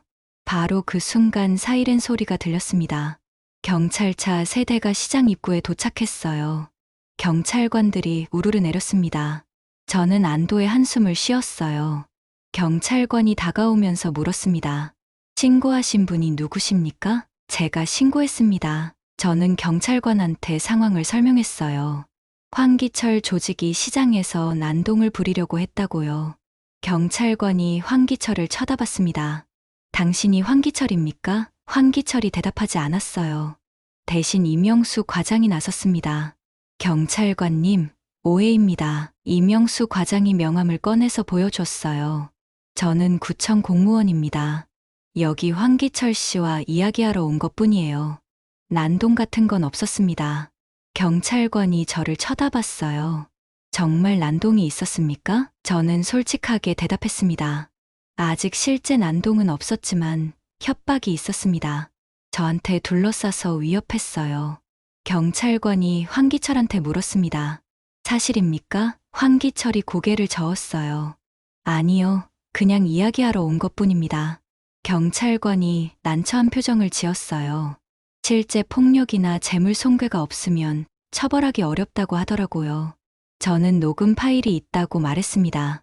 협박하는 내용이 녹음되어 있다고요.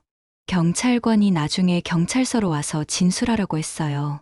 경찰이 돌아가고 나서 임영수 과장이 저한테 다가왔습니다. 강서연 씨, 마지막으로 제안 하나 하겠습니다. 뭡니까? 저는 경계하면서 물었어요. 임영수 과장이 봉투 하나를 꺼냈습니다. 이 안에 1억 원이 들어 있습니다. 임영수 과장이 봉투를 흔들었어요. 가지시고 조용히 지내세요. 검찰 수사도 철회하시고요. 저는 봉투를 보지도 않았습니다. 뇌물입니까? 임영수 과장이 웃었어요. 뇌물이 아니라 합의금입니다. 저는 단호하게 거절했습니다. 안 받습니다. 임영수 과장의 표정이 차갑게 변했어요. 후회하실 겁니다.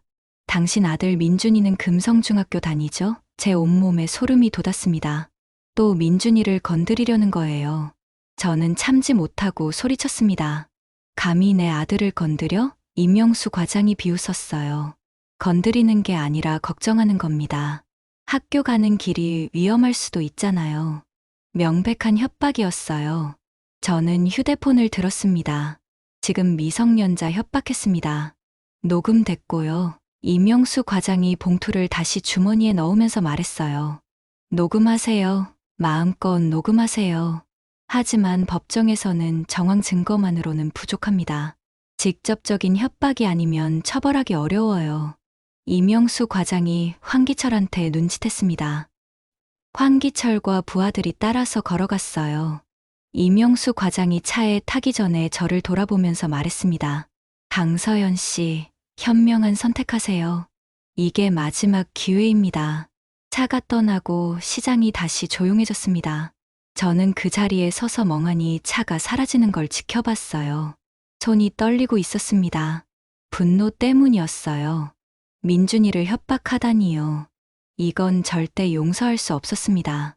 김영희 사장님이 가게에서 나와서 제게 다가오셨어요. 강서연 씨, 괜찮으세요? 얼굴이 창백해요. 저는 괜찮다고 했지만 목소리가 떨리고 있었습니다. 사장님이 제 어깨를 잡으시면서 말씀하셨어요. 안으로 들어가서 좀 쉬세요. 서점 안으로 들어가서 의자에 앉았습니다. 다리에 힘이 풀렸어요. 김영희 사장님이 물 한 잔을 갖다 주셨습니다. 물을 마시면서 진정하려고 애썼어요. 하지만 임영수 과장의 말이 계속 머릿속을 맴돌았습니다. 민준이를 건드리겠다는 협박이요. 저는 바로 민준이 학교에 전화를 걸었습니다. 교무실로 연결해 달라고 했어요. 교무실 선생님이 받으셨습니다. 저는 민준이 어머니라고 소개하고 혹시 민준이 괜찮은지 확인하고 싶다고 말씀드렸어요. 선생님이 지금 수업 중인데 무슨 일이냐고 물으셨습니다. 혹시 학교 주변에 수상한 사람이 있으면 연락 달라고 부탁드렸어요. 선생님이 무슨 일이냐고 다시 물으셨지만 자세히 설명할 수는 없었습니다. 그냥 조심해 달라고만 했어요. 선생님이 알겠다고 하셨습니다. 전화를 끊고 나서 박지영 검사한테 문자를 보냈습니다. 임영수가 제 아들을 협박했습니다. 녹음 파일 보냅니다. 신변보호 가능할까요? 박지영 검사한테서 바로 답장이 왔어요. 지금 바로 조치하겠습니다. 선배님과 민준이 신변보호 신청할게요. 조금 안심이 됐습니다. 검찰에서 신변보호를 해주면 임영수도 함부로 못할 거예요. 하지만 여전히 불안했습니다. 민준이가 걱정됐거든요. 저는 김영희 사장님한테 말씀드렸어요. 오늘은 서점 문을 일찍 닫아야 할 것 같다고요. 김영희 사장님이 이해한다고 하셨습니다. 당연히 그러셔야죠. 민준이 먼저예요. 저는 서점을 정리하고 문을 닫았어요. 시계를 보니 오후 2시였습니다. 민준이 하교 시간까지는 아직 2시간이 남았어요. 집으로 가는 길에 계속 주변을 살폈습니다. 혹시 누가 따라오는지 확인하려고요. 다행히 수상한 사람은 보이지 않았어요. 집에 도착해서 문을 잠그고 모든 창문도 확인했습니다. 안전장치를 다시 점검했어요. 소파에 앉아서 휴대폰을 들여다봤습니다. 박지영 검사한테서 전화가 왔어요. 선배님, 신변보호 승인됐습니다. 오늘 저녁부터 경찰관 한 명이 선배님 댁 주변을 순찰할 거예요. 민준이 학교에도 연락했습니다. 제 마음이 조금 놓였어요. 박지영 검사가 계속 말했습니다. 그리고 선배님, 오늘 구청 압수수색 결과가 나왔어요. 임명수 과장 계좌에서 황기철한테 받은 돈 흔적이 나왔습니다. 한 달에 500만 원씩 3년 동안이요. 총 1억 8천만 원입니다. 제 심장이 빠르게 뛰었습니다. 결정적인 증거가 나온 거예요. 그럼 임명수를 체포할 수 있냐고 물었어요. 박지영 검사가 대답했습니다. 내일 오전에 체포영장 청구할 겁니다. 황기철도 함께요. 이틀 안에 둘 다 잡을 수 있을 거예요. 드디어였습니다. 정의가 실현되는 순간이 다가오고 있었어요. 저는 박지영 검사한테 고맙다고 했습니다. 박지영 검사가 웃으면서 대답했어요. 선배님이 증거 확보 다 해주셨잖아요. 저는 그냥 절차만 밟은 거예요. 전화를 끊고 나서 저는 창밖을 바라봤습니다. 해가 서쪽으로 기울고 있었어요. 평화로운 오후였습니다. 하지만 제 마음은 평화롭지 않았어요. 민준이가 걱정됐고 임영수가 마지막 발악을 하지 않을까 불안했습니다. 오후 4시 30분에 민준이한테서 전화가 왔어요. 엄마, 나 지금 학교 끝났어. 그런데 경찰 아저씨가 기다리고 계셔. 왜 그래? 저는 민준이한테 설명했습니다. 엄마가 요청한 거라고, 안전하게 집까지 모셔다 드리는 거라고요. 민준이가 불안한 목소리로 물었습니다. 엄마, 무슨 일 있어? 위험한 거야? 저는 최대한 차분하게 대답했어요. 괜찮아. 그냥 조심하는 거야. 곧 집에 올게. 민준이가 알았다고 하고 전화를 끊었어요. 목소리가 떨리고 있었습니다. 30분 후에 초인종이 울렸습니다. 인터폰 화면을 보니 민준이와 경찰관이 서 있었어요. 문을 열자 민준이가 제게 달려와서 안겼습니다. 엄마, 무서웠어. 경찰관이 옆에서 말씀하셨어요. 안전하게 모셔왔습니다. 고맙다고 인사를 드렸어요. 경찰관이 오늘 밤부터 이 집 주변을 순찰할 거라고 말씀하셨습니다. 혹시 수상한 사람 보이면 바로 연락 달라고 하셨어요. 저는 감사하다고 했습니다. 경찰관이 돌아가고 저는 문을 잠갔어요. 민준이가 제 손을 잡으면서 물었습니다. 엄마, 진짜 괜찮아? 무슨 일이야? 저는 민준이를 소파에 앉히고 옆에 앉았습니다. 솔직하게 말해줘야 할 것 같았어요. 민준이도 알 권리가 있었으니까요. 민준아, 엄마가 나쁜 사람들을 잡으려고 하는 거 알지? 민준이가 고개를 끄덕였어요. 그 사람들이 엄마한테 협박을 했어. 너한테도 해를 끼치겠다고 했거든. 민준이의 얼굴이 창백해졌습니다. 나한테도? 저는 민준이 어깨를 잡았어요. 하지만 걱정하지 마. 경찰이 우리를 지켜줄 거야. 그리고 곧 그 사람들이 잡힐 거야. 이틀만 참으면 돼. 민준이가 눈물을 글썽이면서 말했습니다. 엄마, 무서워. 또 아빠처럼 되는 거 아니야? 그 말을 듣는 순간 제 가슴이 찢어지는 것 같았어요. 민준이가 아빠를 잃은 트라우마가 아직 남아 있었던 거예요. 저는 민준이를 꼭 안아줬습니다. 엄마는 아빠처럼 되지 않아. 약속해. 이번에는 법이 우리 편이야. 경찰도 검찰도 다 우리를 도와주고 있어. 민준이가 제 품에서 울었어요. 한참 동안 울더니 진정했습니다. 저는 민준이 눈물을 닦아주면서 말했어요.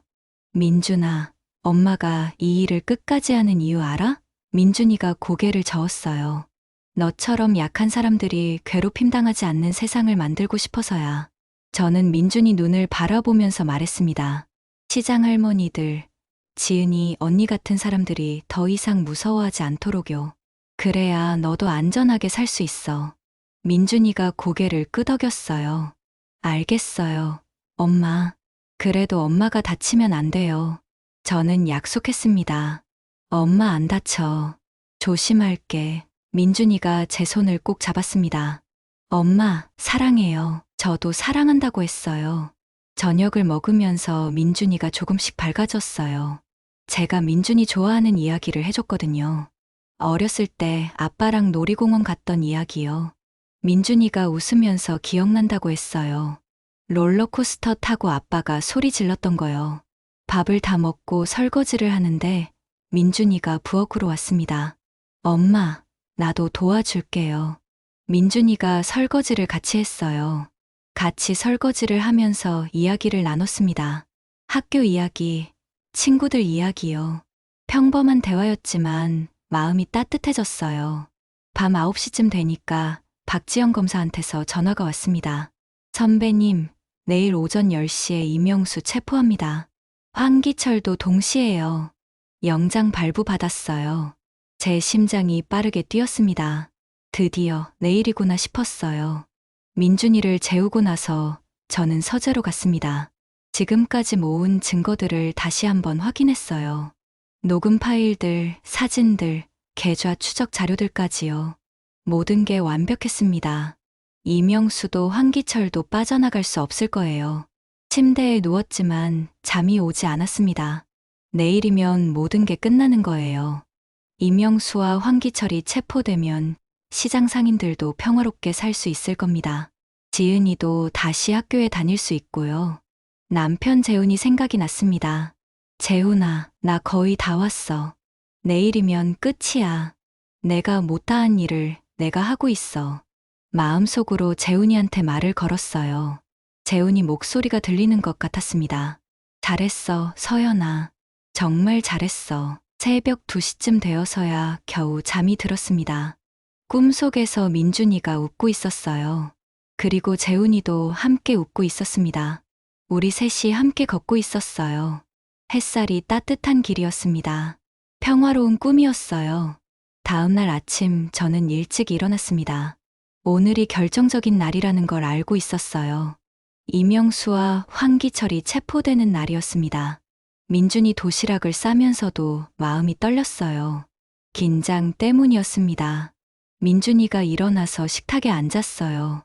엄마, 오늘 그 사람들 잡히는 날이지? 민준이도 기억하고 있었던 거예요. 저는 고개를 끄덕였습니다. 오전 10시에 체포된대. 민준이가 안도의 한숨을 쉬었어요. 그럼 이제 안전한 거야? 아직은 아니야. 저는 솔직하게 말했어요. 체포되고 나서도 재판이 남아있거든. 하지만 곧 끝날 거야. 민준이가 고개를 끄덕였습니다. 엄마, 조심해요. 오늘도 경찰 아저씨가 나 데려다 주실 거야? 그럴 거라고 대답했어요. 민준이를 학교에 보내고 나서 저는 서점으로 갔습니다. 오늘은 특별한 날이었어요. 시장을 지나가는데 상인분들이 하나씩 인사를 해주셨습니다. 다들 오늘 체포 소식을 알고 계셨어요. 이순자 할머니가 제 손을 잡으시면서 말씀하셨습니다. 고맙습니다. 강서연 씨, 정말 고맙습니다.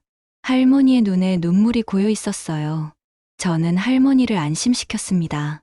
이제 곧 끝날 거예요. 할아버지도 지은이도 평화롭게 살 수 있을 겁니다. 할머니가 고개를 끄덕이셨어요. 서점 문을 열고 들어갔습니다. 시계를 보니 오전 9시였어요. 1시간 후면 이명수가 체포될 겁니다. 저는 노트북을 켜고 뉴스 사이트를 띄워놨어요. 혹시 속보가 뜰까 봐요. 손이 떨리고 있었습니다. 9시 30분쯤 되니까 김영희 사장님이 오셨어요. 다른 상인분들도 몇 명 함께 오셨습니다. 모두 긴장한 표정이었어요. 우리는 함께 노트북 화면을 지켜봤습니다. 시간이 느리게 가는 것 같았어요. 드디어 10시가 됐습니다. 저는 박지영 검사한테 문자를 보냈어요. 시작됐나요? 5분쯤 지나서 답장이 왔습니다. 지금 이명수 과장 사무실 들어갔습니다. 체포 중입니다. 제 심장이 빠르게 뛰었어요. 드디어 시작된 겁니다. 10분 후에 뉴스 속보가 떴어요. 부평구청 도시재생과장 이명수, 뇌물수수 혐의로 긴급 체포. 기사 제목이었습니다. 상인분들이 환호성을 질렀어요. 드디어요, 잡혔어요. 김영희 사장님이 제 손을 꼭 잡으셨습니다. 기사를 클릭해서 읽어봤어요. 이명수 과장이 조직폭력배 황기철로부터 3년간 총 1억 8천만 원을 받은 혐의로 체포됐다고 나와 있었습니다. 황기철도 동시에 체포됐다고 했어요. 완벽했습니다. 박지영 검사한테서 전화가 왔습니다. 선배님, 둘 다 체포 완료했습니다. 지금 조사 중이에요. 제 목소리가 떨렸어요. 수고했어, 지영아. 정말 고마워. 박지영 검사가 웃으면서 대답했습니다.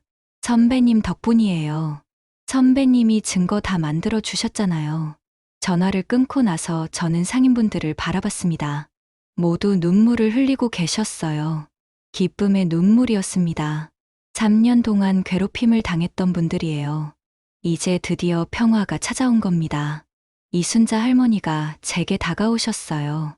강서연 씨, 손녀를 불러도 될까요? 지은이한테 이 소식을 알려주고 싶어요. 저는 물론이라고 했습니다. 할머니가 전화를 하시더니 지은이를 부르셨어요. 30분 후에 오겠다고 하더라고요. 상인분들과 함께 커피를 마시면서 이야기를 나눴습니다. 이제 시장이 평화로워질 거라고, 다시 장사를 제대로 할 수 있을 거라고요. 박철수 사장님이 말씀하셨어요. 강서연 씨가 아니었으면 우리 평생 당하고 살았을 거예요. 아니에요. 저는 고개를 저었습니다. 여러분이 용기를 내셨잖아요. 증언해 주시고 도와주셨잖아요. 함께 한 거예요. 상인분들이 고개를 끄덕이셨습니다. 그래도 시작은 강서연 씨였다고 하시더라고요. 11시쯤 되니까 지은이가 할머니와 함께 왔어요. 지은이 얼굴이 밝아 보였습니다. 저한테 달려와서 안기더라고요. 이모, 감사해요. 정말 감사해요. 이제 학교 갈 수 있어요. 제 눈에도 눈물이 고였습니다. 지은아, 이제 무서워하지 마. 저는 지은이 머리를 쓰다듬어 주면서 말했어요. 김태식도 조사받고 있어. 다시는 너한테 접근 못할 거야. 지은이가 고개를 끄덕이면서 눈물을 닦았어요. 이제 악몽이 끝난 거예요. 오후 2시쯤 박지영 검사한테서 다시 전화가 왔습니다. 선배님, 이명수랑 황기철 모두 자백했어요. 김태식도 스토킹 혐의 인정했고요. 증거가 확실해서 부인 못하더라고요. 제 가슴이 뿌듯했습니다. 드디어 정의가 실현된 거예요. 그날 오후 서점은 축제 분위기였습니다. 상인분들이 계속 들어와서 감사 인사를 하셨어요. 떡도 가져오시고 과일도 가져오셨습니다. 저는 감사하다고, 하지만 제가 한 건 당연한 일이라고 말씀드렸어요. 저녁 6시에 서점 문을 닫고 집으로 갔습니다. 민준이가 벌써 와 있었어요. 경찰관과 함께요. 민준이가 제게 달려와서 안기더라고요. 엄마, 뉴스 봤어. 그 나쁜 사람들 잡혔다며? 저는 고개를 끄덕였습니다. 이제 우리 안전해. 민준이가 환하게 웃었어요. 오랜만에 보는 밝은 미소였습니다. 저는 민준이를 꼭 안아줬어요. 이제 걱정하지 않아도 된다고, 평범하게 살 수 있다고 했습니다. 민준이가 제 품에서 말했어요. 엄마가 영웅이에요. 저는 웃으면서 대답했습니다. 영웅이 아니야. 그냥 옳은 일을 했을 뿐이야. 민준이가 고개를 저었어요. 아니에요. 엄마는 영웅이에요. 나한테는요. 그 말을 듣는 순간 눈물이 났어요. 하지만 참았습니다. 민준이 앞에서 울면 안 됐으니까요. 저녁을 먹으면서 민준이와 이야기를 나눴습니다. 이제 다시 평범한 일상으로 돌아갈 수 있을 거라고요. 민준이도 학교에서 걱정 안 해도 되고, 저도 서점 일에 집중할 수 있다고 했어요. 민준이가 기뻐했습니다. 밤 9시쯤 되니까 뉴스에서 이명수와 황기철 체포 소식이 자세히 나왔어요. 구청 공무원과 조폭의 유착, 재개발 비리 의혹까지 보도됐습니다. 기자가 제 이름도 언급했어요. 전직 검사 강서연 씨의 제보로 수사가 시작됐다고요. 민준이가 TV 보면서 말했습니다. 엄마 이름 나왔어. 엄마 유명해지는 거 아니야? 저는 웃으면서 대답했어요. 유명해지는 건 중요하지 않아. 중요한 건 정의가 실현됐다는 거지. 민준이가 고개를 끄덕였습니다. 민준이를 재우고 나서 저는 서재로 갔습니다. 책상 위에 놓인 검사 임명장을 바라봤어요. 7년 전에 검사를 그만뒀을 때는 다시는 법정에 서지 않을 거라고 생각했었어요. 하지만 이번 일을 겪으면서 깨달았습니다. 검사복을 벗어도 정의를 추구하는 마음은 변하지 않는다는 걸요. 법을 아는 사람으로서 약자를 지키는 건 제 사명이라는 걸요. 저는 검사 임명장을 쓰다듬으면서 미소 지었습니다. 침대에 누워서도 잠이 오지 않았어요. 하지만 이번에는 불안해서가 아니었습니다. 뿌듯해서였어요. 드디어 해냈다는 안도감이었습니다. 이명수도 황기철도 모두 잡혔고 시장 상인들도 평화를 되찾았으니까요. 남편 재훈이 생각이 났습니다. 재훈아, 나 해냈어. 내가 못다한 일을 내가 끝냈어. 약자들을 지켰어. 마음속으로 재훈이한테 말을 걸었어요. 재훈이가 대답하는 것 같았습니다. 잘했어, 서연아. 정말 자랑스러워. 저는 눈을 감았습니다. 내일부터는 다시 평범한 일상이 시작될 거예요. 서점 주인으로서, 민준이 엄마로서 살아갈 겁니다. 하지만 다시 누군가 도움이 필요하다면 저는 나설 거예요. 그게 제가 배운 정이니까요. 새벽 1시쯤 되어서야 잠이 들었습니다. 꿈속에서 시장이 보였어요. 상인들이 웃으면서 장사하고 있었습니다. 이순자 할머니도, 김영희 사장님도, 박철수 사장님도 모두 평화로운 얼굴이었어요. 그리고 지은이가 학교 가는 모습도 보였습니다. 민준이와 제가 함께 걷고 있었어요. 햇살이 따뜻한 길이었습니다. 민준이가 제 손을 잡고 웃고 있었어요. 옆에서 재훈이도 함께 걷고 있었습니다. 우리 셋이 함께요. 행복한 꿈이었습니다. 정의는 멀리 있지 않았어요. 우리 안에 있었습니다. 용기를 내는 것, 그게 바로 정의의 시작이었습니다. 저는 그 사실을 이번 일을 통해 다시 한번 깨달았어요. 그리고 민준이한테도 가르쳐 줄 수 있었습니다. 용기 있는 사람이 세상을 바꾼다는 것을요. 다음 날 아침, 평범한 일상이 돌아왔습니다. 민준이 도시락을 싸주고 같이 아침을 먹었어요. 민준이 얼굴이 한결 밝아 보였습니다. 더 이상 걱정하지 않아도 되니까요. 민준이가 학교 가면서 말했습니다.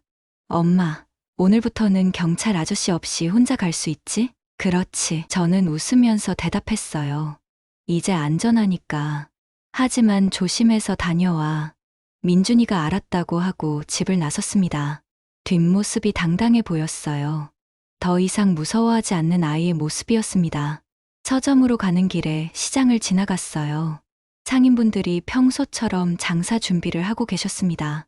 하지만 분위기가 달랐어요. 모두들 밝은 표정이었거든요. 이순자 할머니가 저를 보시더니 환하게 웃으셨습니다.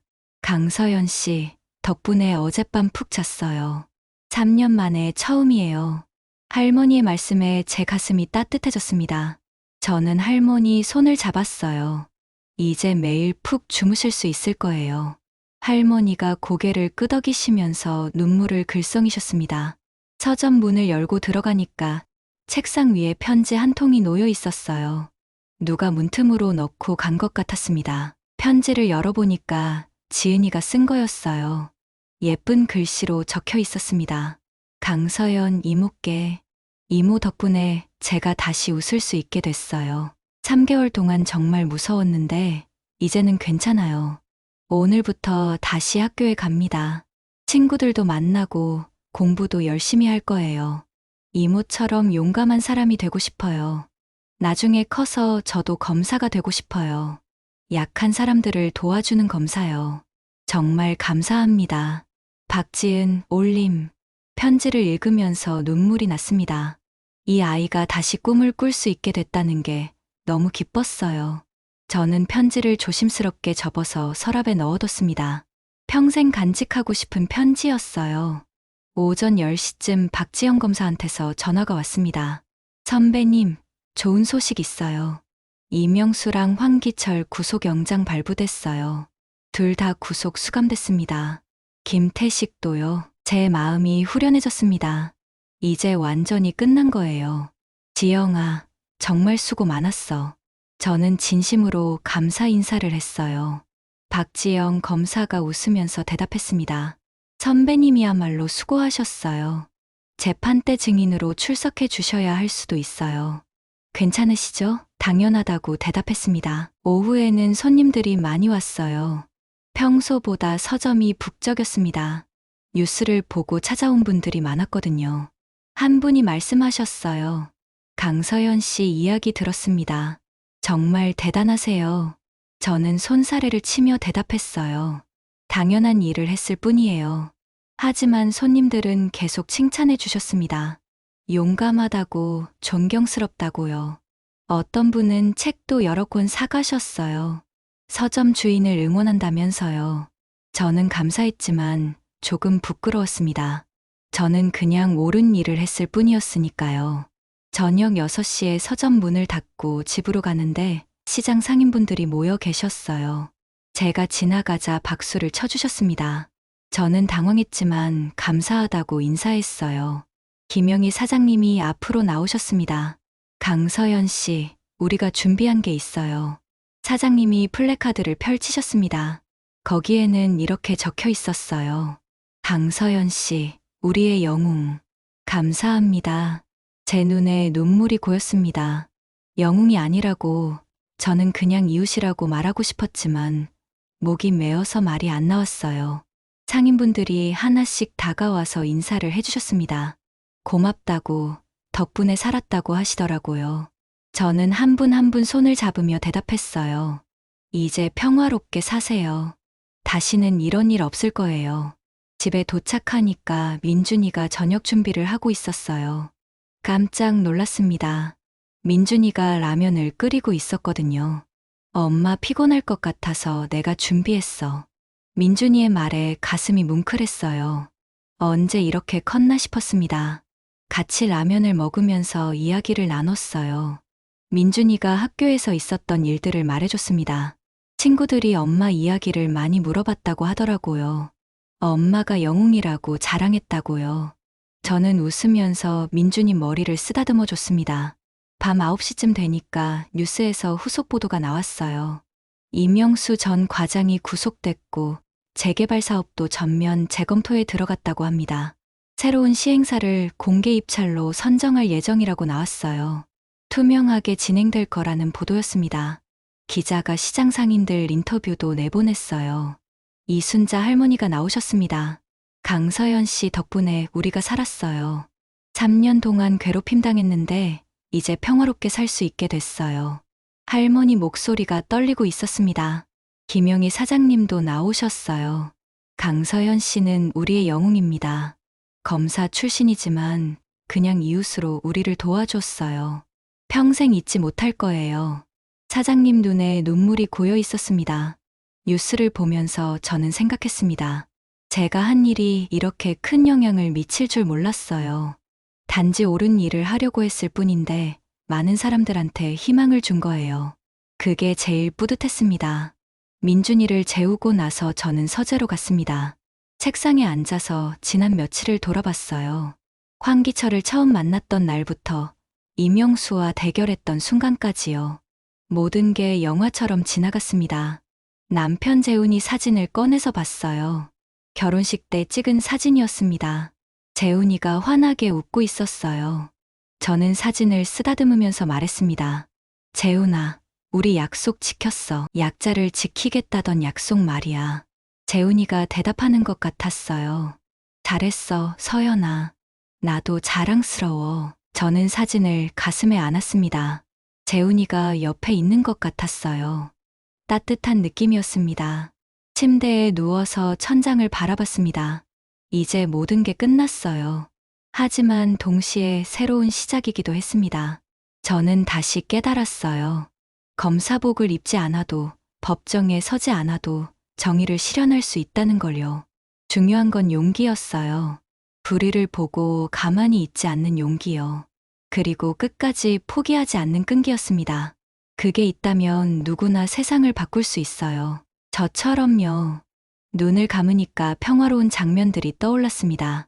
이순자 할머니가 웃으시는 모습, 지은이가 학교 가는 모습, 민준이가 행복하게 웃는 모습이요. 그리고 시장 상인분들이 평화롭게 장사하시는 모습까지요. 제가 만든 변화였어요. 작은 용기에서 시작된 큰 변화였습니다. 저는 미소를 지었습니다. 언젠가 민준이도 이런 용기를 배우겠죠. 약자를 지키는 용기를요. 그게 제가 민준이한테 물려줄 수 있는 최고의 유산이었습니다. 잠이 들기 전에 마지막으로 생각했어요. 정의는 거창한 게 아니에요. 옆에 있는 사람을 도와주는 것, 불의를 보고 목소리를 내는 것, 그게 바로 정의였습니다.